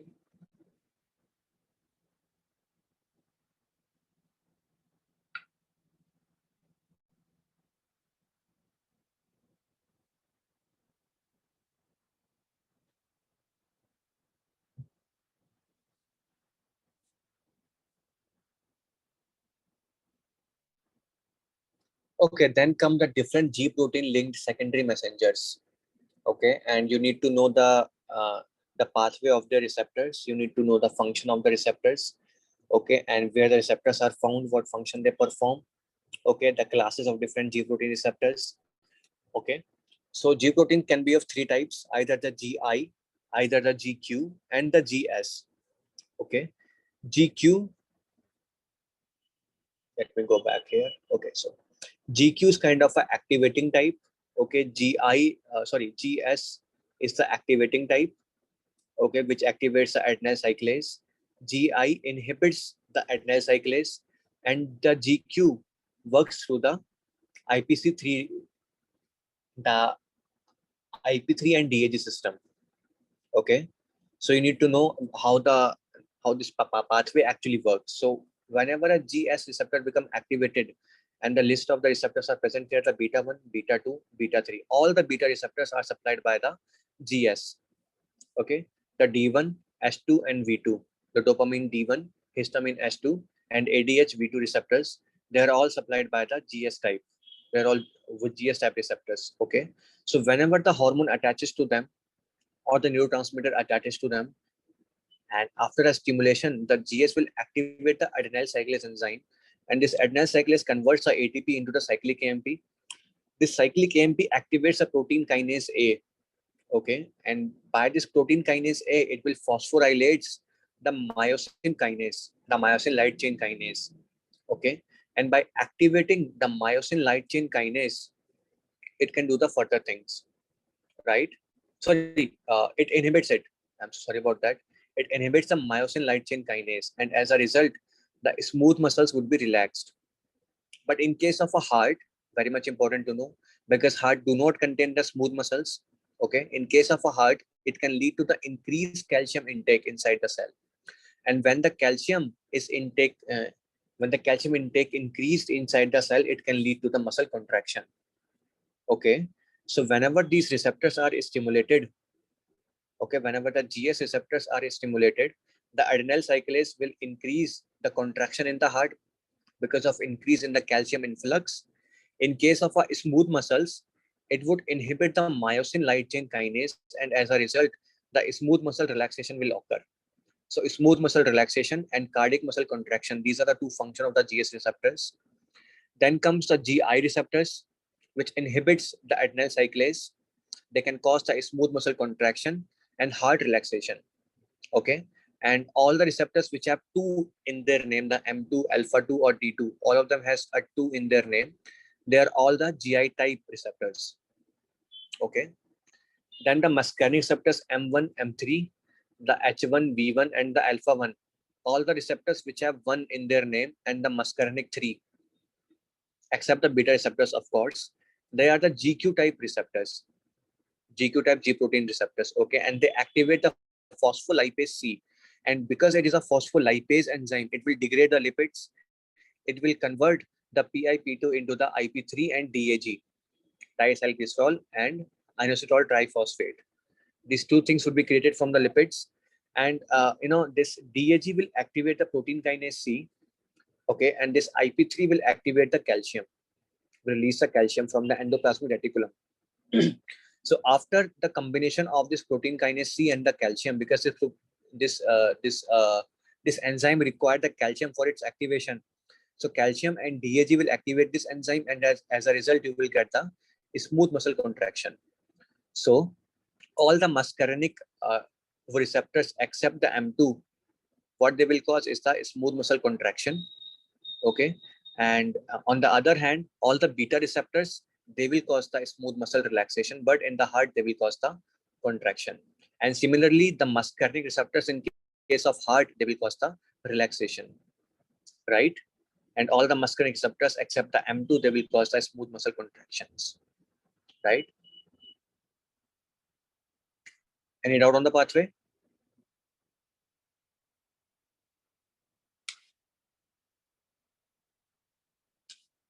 Any doubt on the pathway? No. Okay, then you need to remember what kind, yeah, someone is asking. Okay, then you need to remember after the protein classes, the alpha 1 are of GQ type, the alpha 2 are of inhibitory type, beta 1, beta 2, beta 3 are of stimulatory type. Okay, M1 and M3 are of Q type, M2 because it has 2, it is of inhibitory type, D2 because it has 2, it is of inhibitory type, D1 is stimulatory type, H1 is kind of Q, okay, H2 is stimulatory type, and then the V1 is of Q type and V2 is of S type. After knowing this, you need to know where what are the different locations in which these receptors are found and what effect these receptors produces. Okay, and this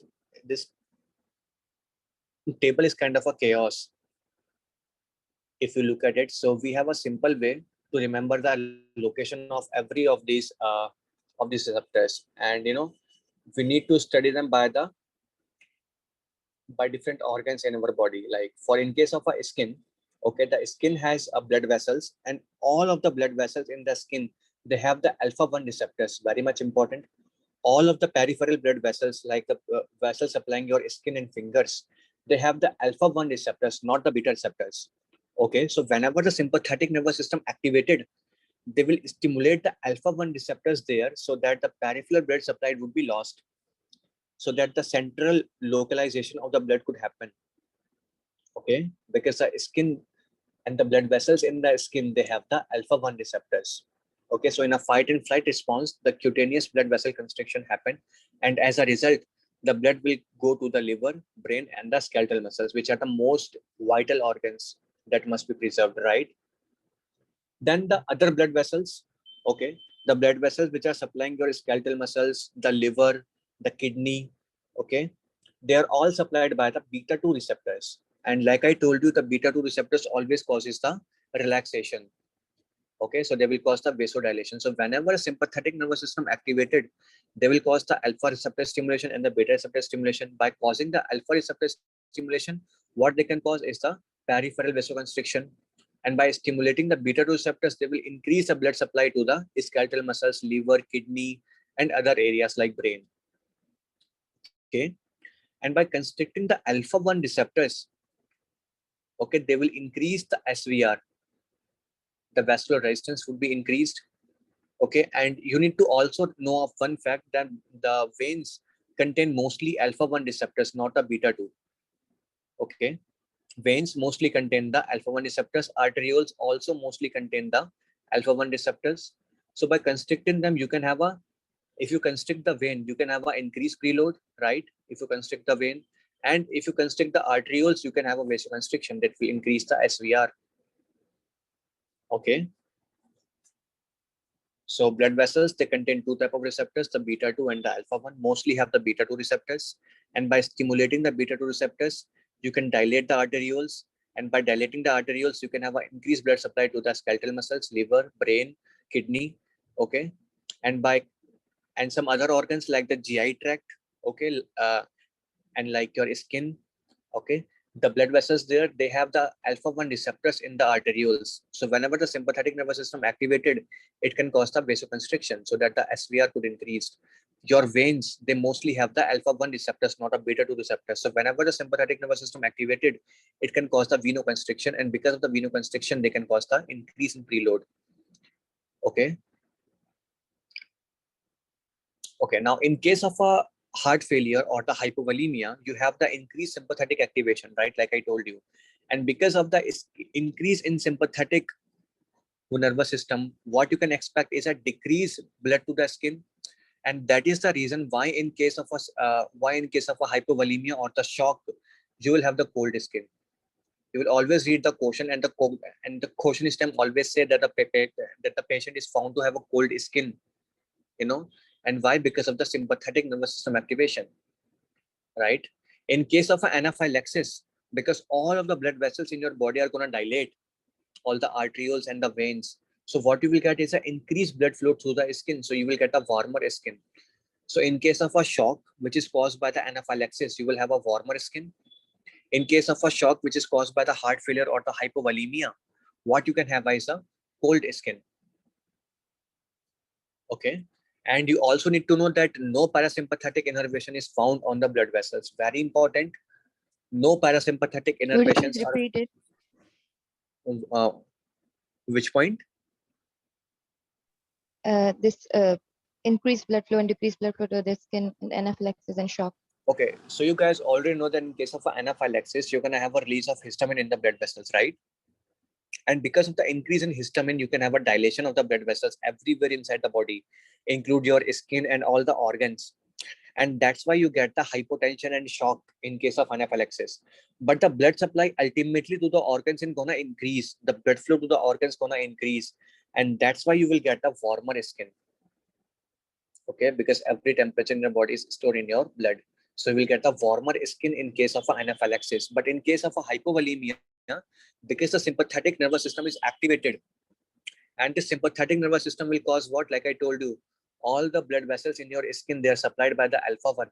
The arterioles there, they are supplied by the alpha 1. So by the activation of sympathetic nervous system, it will cause the vasoconstriction by stimulating the alpha 1 receptors.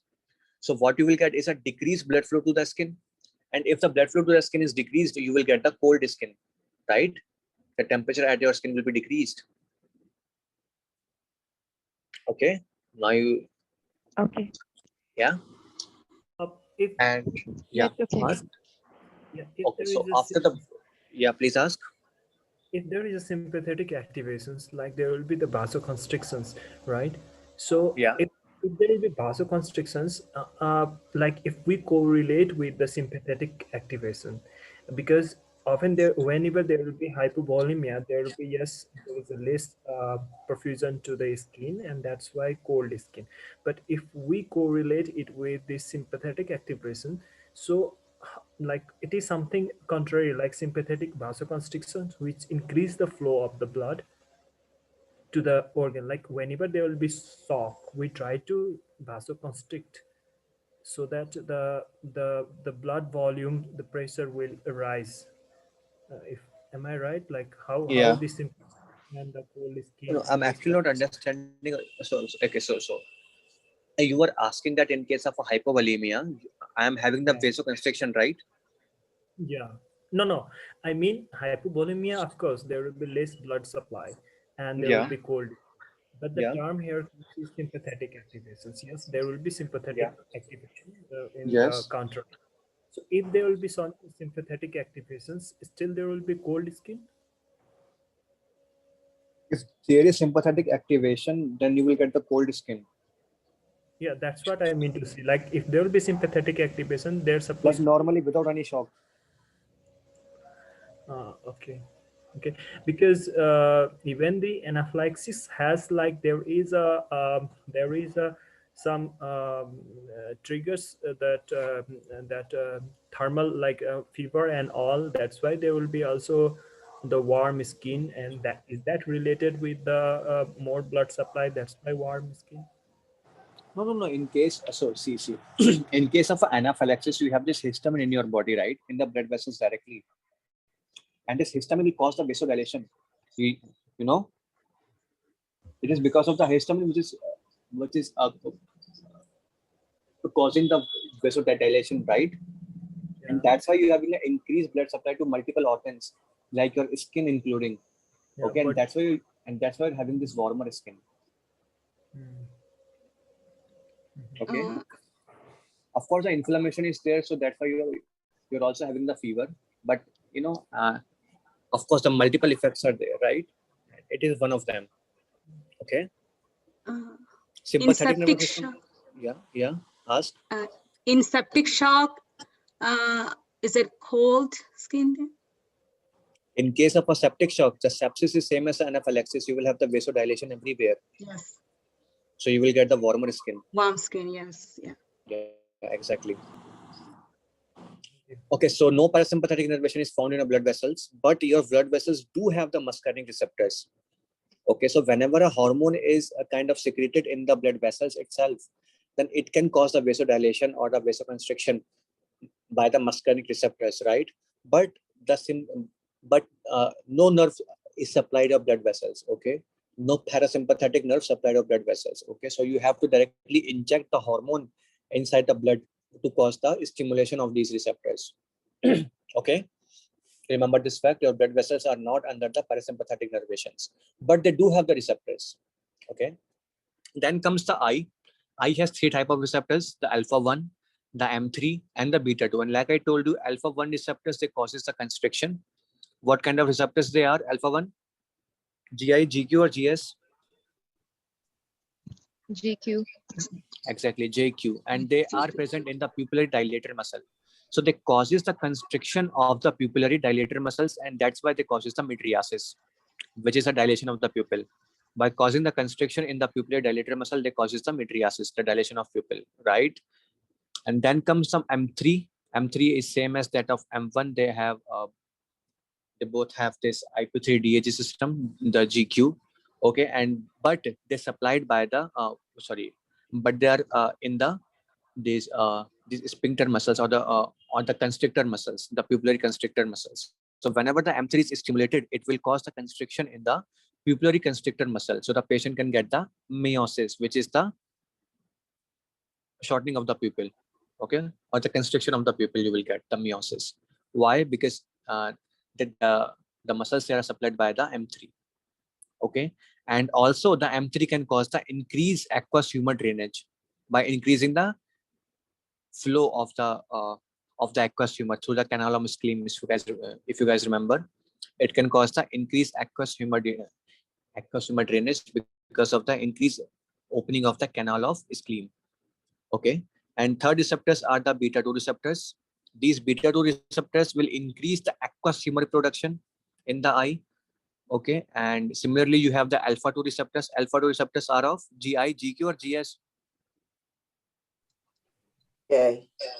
Because it has 2 in it. Yeah, because it has 2 in its name, right? So they basically inhibit the sympathetic nervous system, and that's why they are decreasing the aqueous humor production. Can anyone tell me why the beta 2 stimulation and the why this beta 2 stimulation actually causing the aqueous humor production, and why the alpha 2 stimulation decreasing the aqueous humor production? If anyone know answer. Beta 2 relaxation. And what does it do?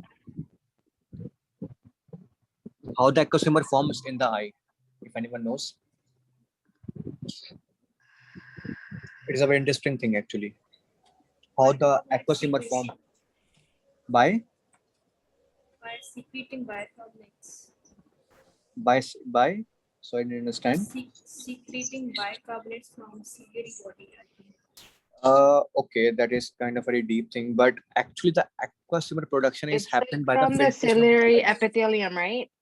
By the filtration of the blood, right? Remember, the aqueous production actually happens by the filtration of the blood. So if the blood supply to the eye increased, that means more aqueous humor will be formed, right? If the blood supply to the eye is decreased, that means less aqueous humor will be formed. And the beta 2 receptors which are found in the blood vessels, they will cause the dilation of the blood vessels, right? So they will increase the blood flow in the eye, and as a result, what you will get is the increased aqueous humor production. And in case of alpha 2, because they will inhibit the sympathetic nervous system, so they will inhibit the non-epinephrine or the epinephrine release, so that they cannot act on the beta 2 receptors, and that's why you will getting a mild vasoconstriction. Okay, and that's how you're decreasing the aqueous humor production. You guys understand it now? Of course, the bicarbonates are also involved, but they're all work after that, right? After the filtration. Okay. How the alpha 2 Can you work? repeat that? Can you The alpha repeat that once more? Sorry, Okay, yeah. Okay, so I I'm a will little repeat it lost. again. So see. What is the function of alpha 2 receptors? Alpha 2 receptors are basically found on the presynaptic neurons. Okay, and they will inhibit the release of epinephrine and non-epinephrine. Oh, sorry, the norepinephrine.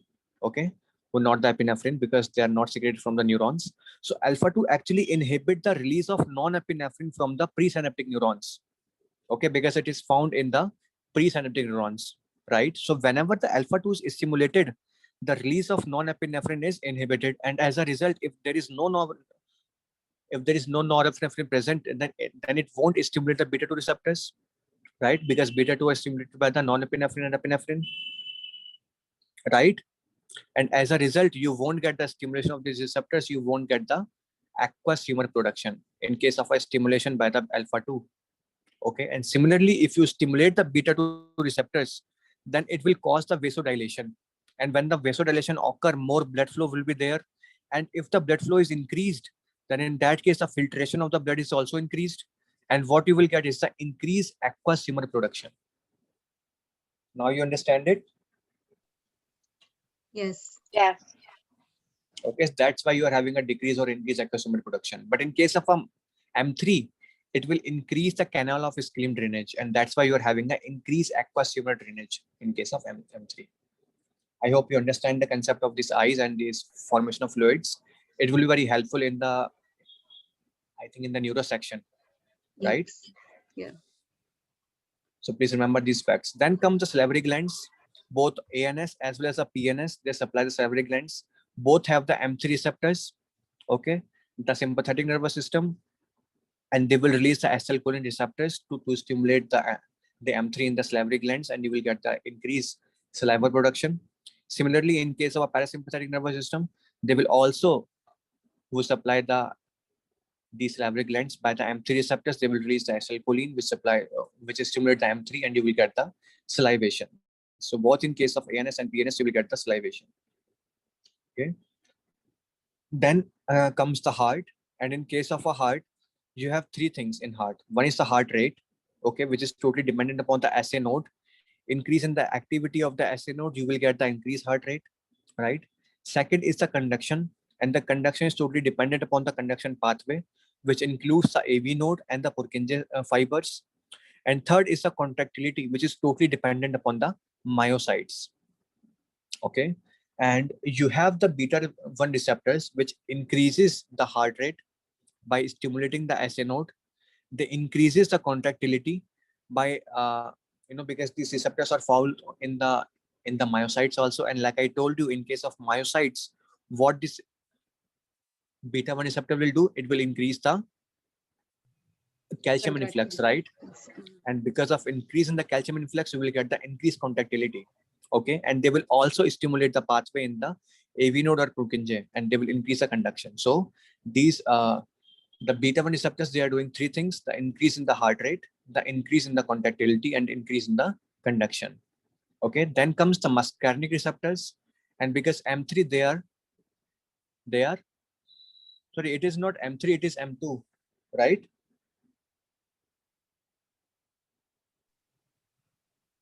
Yeah. It is M2, not the M3. Okay. Yeah, It is M2. yeah, it is GI type. So it will inhibitory type, yeah. And it will cause a loss of heart rate. It will decrease the heart rate. It will decrease the contractility. It will decrease the conduction. Okay. Why the heart rate? Because it will inhibit the SA node. Okay. And which nerve supplies these areas? Right Nerve, column. nerve. Oh, Vagus nerve. Vagus nerve. vagus nerve. The 10th nerve, right? They will supply the SA node and it will inhibit it. Okay. And yeah, that's how it works.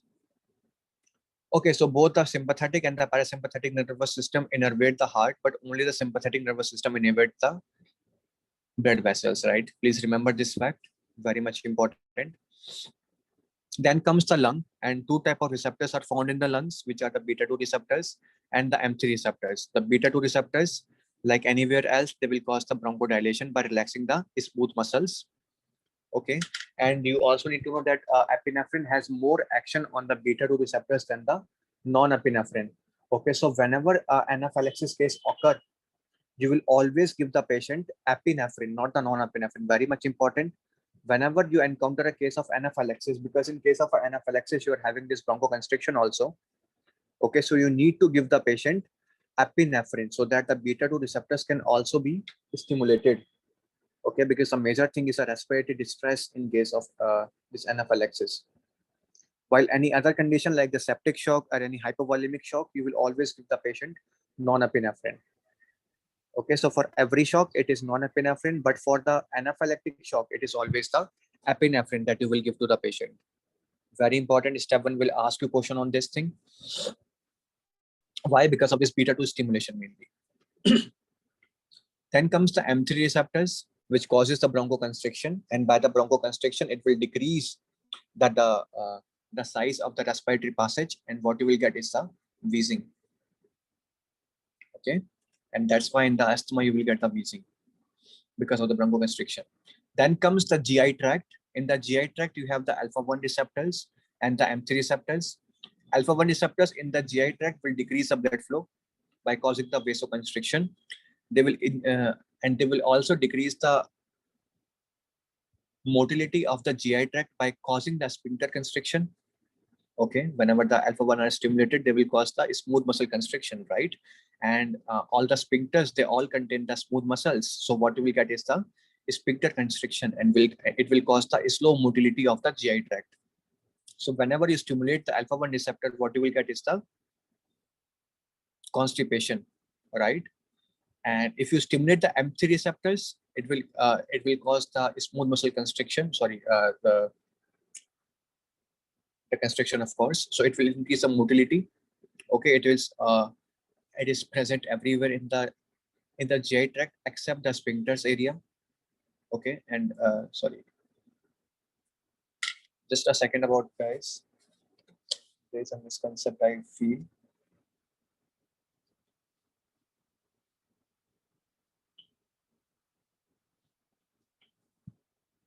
Okay, so they will cause the increased motility, and they will also cause the increased acid production by the vagus nerve.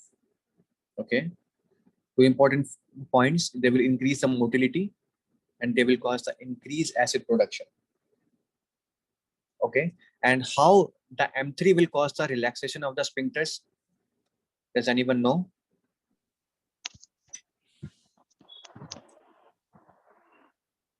Anyone? Please try. Why the M3 stimulation will cause the relaxation of sphincters? What counter? Stimulating GQ Yeah, protein couple. It's GQ but protein then couple, so it yeah, will myosin light chain phosphatase will be it is stimulated. G. One second. You are saying that M3 is GQ coupled. Yes. No, M3 is no. Yeah, M3 is GQ coupled, but GQ. And yeah, GQ couple. but the GQ will always cause a smooth muscle contraction, if you remember. Yes. So how the relaxation is occurring? It is by the nitric oxide. Special function, it is by the nitric oxide. because the parasympathetic nervous system which supplies here, they will cause the nitric oxide release. And because of the nitric oxide, you are getting the relaxation of a sphincter in case of a parasympathetic nervous system activation. Please remember this fact. It is by the nitric oxide. Okay. I forgot to mention it here. Endothelium mediated vasodilation. Yeah, exactly. Nitric oxide mediated vasodilation. And just like that, you will get the sphincter relaxation here also. Okay. Is it clear now why the sphincter Yes. is relaxing here, right? So whenever you give a ACH activator, you will always get the diarrhea. And if you give a patient ACH inhibitor therapy, it will cause the constipation. Okay. Because of the decrease in mobility, decrease and the sphincter constriction and decrease in the acid production, right? Then comes the kidney. And the kidney has 3 receptors, the alpha-1 receptor, the beta-1 receptors, and the D1 receptors. Whenever the alpha-1 are stimulated, you will get a decreased renal blood flow. Okay. Whenever the beta-1 receptors are stimulated, the beta-1 receptors are found in the JG cells. And in the JG cells, whenever the beta-1 are stimulated, they will always increase the renin. Okay. And the renin can undergo the RAS system and it can cause the increase in blood volume, right? It will increase the blood volume. Okay. Whenever the alpha-1 are stimulated, the renal blood flow will be decreased. And as a result, the GFR would be decreased. And once the GFR would be decreased, the filter load of the sodium is also decreased, right? So you are limiting the sodium and water excretion from the body.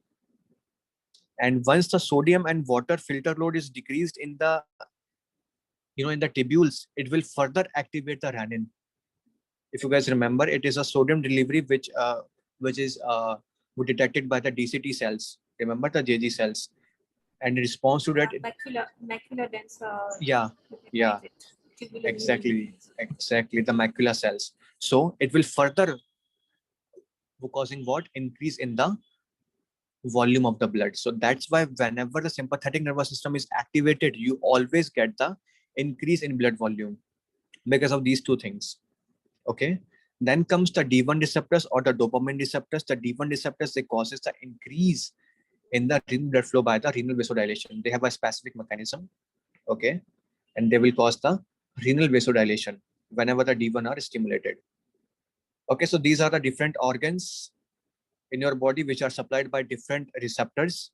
And we have already discussed the micturition control already. Okay. So I didn't mention it here. The micturition control. So skin, then comes the blood vessel, then comes the eye, then comes the salivary glands, then comes the heart, then the lungs, then the GI tract, the kidney, and in and lower to it you will have the urinary bladder. We have discussed it. So all the organs are kind of in a sequence from above to below. Okay, and they have this different kind of receptors. So as you can see here, the beta-1 receptors are found only in the kidneys and in the heart. Rest everywhere you have the beta-2 receptors. Okay, so in the heart you have the beta-1, in the kidney you have the beta-1, but everywhere else you have the beta-2 receptors. Okay, and please remember the function of these receptors in different organs. And with that, we have covered this previous slide completely. I don't think anything is left except this fact that in case of a pancreas, the pancreas has 3 receptors: the beta-2 receptor, the alpha-2 receptor, and the M3 receptor. Okay, both the M3 as well as the beta-2, whenever they are stimulated, they will cause the increased release of the insulin. Very much important. Whenever the muscarinic and the beta receptors are stimulated, they will always cause the increase in insulin. And whenever an alpha receptor is stimulated, it will decrease the insulin. Because like you already know, alpha-2 is a sympatholytic type of receptor. So it will decrease the stimulation of beta-2. And once the alpha-2 is activated and it decreases the stimulation of beta-2, you will get the loss of insulin, right? So alpha-2 is always antagonist to the beta receptor. So whatever the functions they're performing, alpha-2 is always opposite to it, right? So because beta-2 are increasing the insulin release, alpha-2 will decrease the insulin release. And this M3 will increase the insulin release. For the lipid, You need to know that every beta receptor, beta 1, beta 2, beta 3, they all will cause the lipolysis and they will increase the free fatty acid in your body. Okay. All of them cause the lipolysis. All of them cause the increase in fatty acids. The beta 2 will increase the insulin. M3 will increase the insulin and alpha 2 will decrease the insulin. Okay. And yeah, so the location of alpha 1 receptors in your vascular smooth muscles, it will cause a vasoconstriction in your skin. So you'll get the cold skin. In the pupillate, these the dilator muscles, you will get the dilation of the pupil or the mydriasis. Okay, you will have the increase in the intestinal and the bladder sphincter muscle contraction, right? For the alpha 2, they present in the presynaptic neurons and they will decrease the release of non-epinephrine from them. So you will have the decreased sympathetic outflow. Okay, and because they are antagonist always, they will release and they will slow down the insulin release and they will decrease the lipolysis, always opposite function to that of beta receptors. And one important thing, these alpha 2 receptors can cause the platelet aggregation, very much important. The alpha 2 receptors can cause the platelet aggregation. Okay, and of course they will also decrease the aqueous humor production, right? The beta 1 receptors, which are found in your kidney and your heart, they can cause increased heart rate, increased contractility. They can increase the renin release. They can cause an increase in the insulin. Sorry, not the beta 1. Sorry, and they can cause an increase in the lipolysis, right? For the beta 2, which are found in every smooth muscle, they can cause a vasodilation. They can cause a bronchodilation. They can cause a lipolysis, the insulin release. They will decrease the uterine tone. Okay, and they will cause an increase in glycolysis. They will increase the aqueous humor production by increasing the blood supply. And yeah, one important thing, they will increase the cellular potassium uptake. Whenever a sympathetic nervous system activated, they will always increase the potassium uptake inside the cell. And same thing is done by the insulin. Okay, whenever the insulin is present in your body, they will always cause the increased uptake of potassium inside the cell. And same thing is done by the beta 2 receptors. So whenever you have a hyperinsulinemia or the hypoglycemia or the activation of sympathetic nervous system, you will always get the hypokalemia. Very much important. Okay, then the beta 3, which is present in the bladder. Okay, and in the bladder it can cause the relaxation of the bladder, so you will get the urinary retention. Okay, and they are also involved in the thermoregulation in the skeletal muscles and the lipolysis. Then comes the M1, which are found in your brain, and they're involved in your the basal ganglia pathway. We will study that later in the in the neuro section, so please wait for that. And they are all of GQ type. The M2, which are inhibitory, all the 2 wale, they are always the inhibitory type. The M2, the alpha 2, the and the and the D2, M2, alpha 2, and D2, they are always inhibitory, right? So they will cause a decrease in the heart rate and contractility of the atria. M3 found in every smooth muscle. Okay, and what they will do, they will cause the smooth muscle constriction. Okay, so they will cause the increase in the gland secretion. Okay, they will cause the increase in peristalsis. They will cause the increase in bladder constriction. They will cause the bronchoconstriction. They will cause the increase in pupillary sphincter muscle contraction. So we will get the meiosis. Okay, they will cause a ciliary muscle constriction so that accommodation can also occur. They can cause increase in the insulin release, and they can cause the endothelium mediated vasodilation because of the nitric oxide. And similar thing, and they can cause the relaxation in your GI tract also. Then comes the dopamine D1, okay, which relaxes the renal vasculature, and they can cause the increase in renal blood flow. And the D2, which is inhibitory type, like I told you, every 2, they have the inhibitory. Okay, and they are present in your brain in the basal ganglia pathway. They are involved. Okay, so wait for the neurology section. Then comes the histamine. Okay, histamine H1 is the Q type, and H2 is a S type. Okay, so because Q type, they can cause the increased mucus production and increased vascular permeability, bronchoconstriction, pruritus, and pain. Okay, and S type is found only in the GIT. Very much important. GQ everywhere, and the H2 receptors, which are of S type, they're found only in the GIT, and it will cause the increase in the gastric acid production, right? Then comes the vasopressin. The Q type is found in the smooth muscles in your blood, and they can cause the vascular smooth muscle contraction. Okay, in case of a V2, which is found in your in your kidneys, in the collecting duct, it can cause the increase in water retention through the aquaporins. And you also need to know they are the kind of increase, the V2, that causes the increased release of von Willebrand factor. Very much important to know.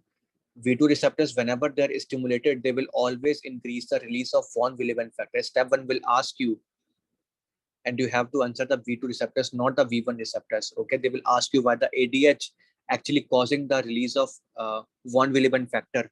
So it is not because of V1 receptors, but because of the V2 receptor action, right? And what bodies releases the von Willebrand factor, if anyone remember? Viable pillary bodies. Viable pillary bodies, yeah, exactly. Viable pillary bodies. And what clotting factor this von Willebrand factor carries? If anyone remember? Factor eight. Yes. So whenever you give a patient ADH therapy, it will stimulate the V2 receptors, and by stimulating the V2 receptors, it will cause the release of increase in the von Willebrand factor, and this von Willebrand factor will carry the factor 8. So that's why in case of a factor 8 deficiency, you will always give the patient ADH, right? This is the reason. I hope you understand this page completely now. Any other doubt on this page? What is the mechanism behind that thrombocytosis in alpha 2? These are the receptors which are found on the platelets actually, and by stimulating it, it will cause the platelet aggregation. I just know this much. Okay. Yeah, that's a kind of effect. Yeah. Okay. Thank you. Okay, so don't need to remember it like this, but instead, if you try to remember it like by the organs, it would be very much easier for you to understand it completely, right? It is kind of a very simplistic way. Okay. Okay. No other doubt, I think. No. Should we stop here or should we move forward? It's up to you guys. Stop. Stop. Yes. Stop. So you can take care of your throat. Thank you so much. Really appreciate Thank that. you. Okay, so we will wind up here, okay? And tomorrow you. we will finish the pharmacology and the autonomic drugs completely. And I think we would be able to start the biostats also, right? If we're in luck, yeah. Yes. We'll start the biostats tomorrow, right? Okay, Yes. till then, Yes. thank you so much, everyone. Thank you. Take care. Thank you. Thank you. Take care. Thank you.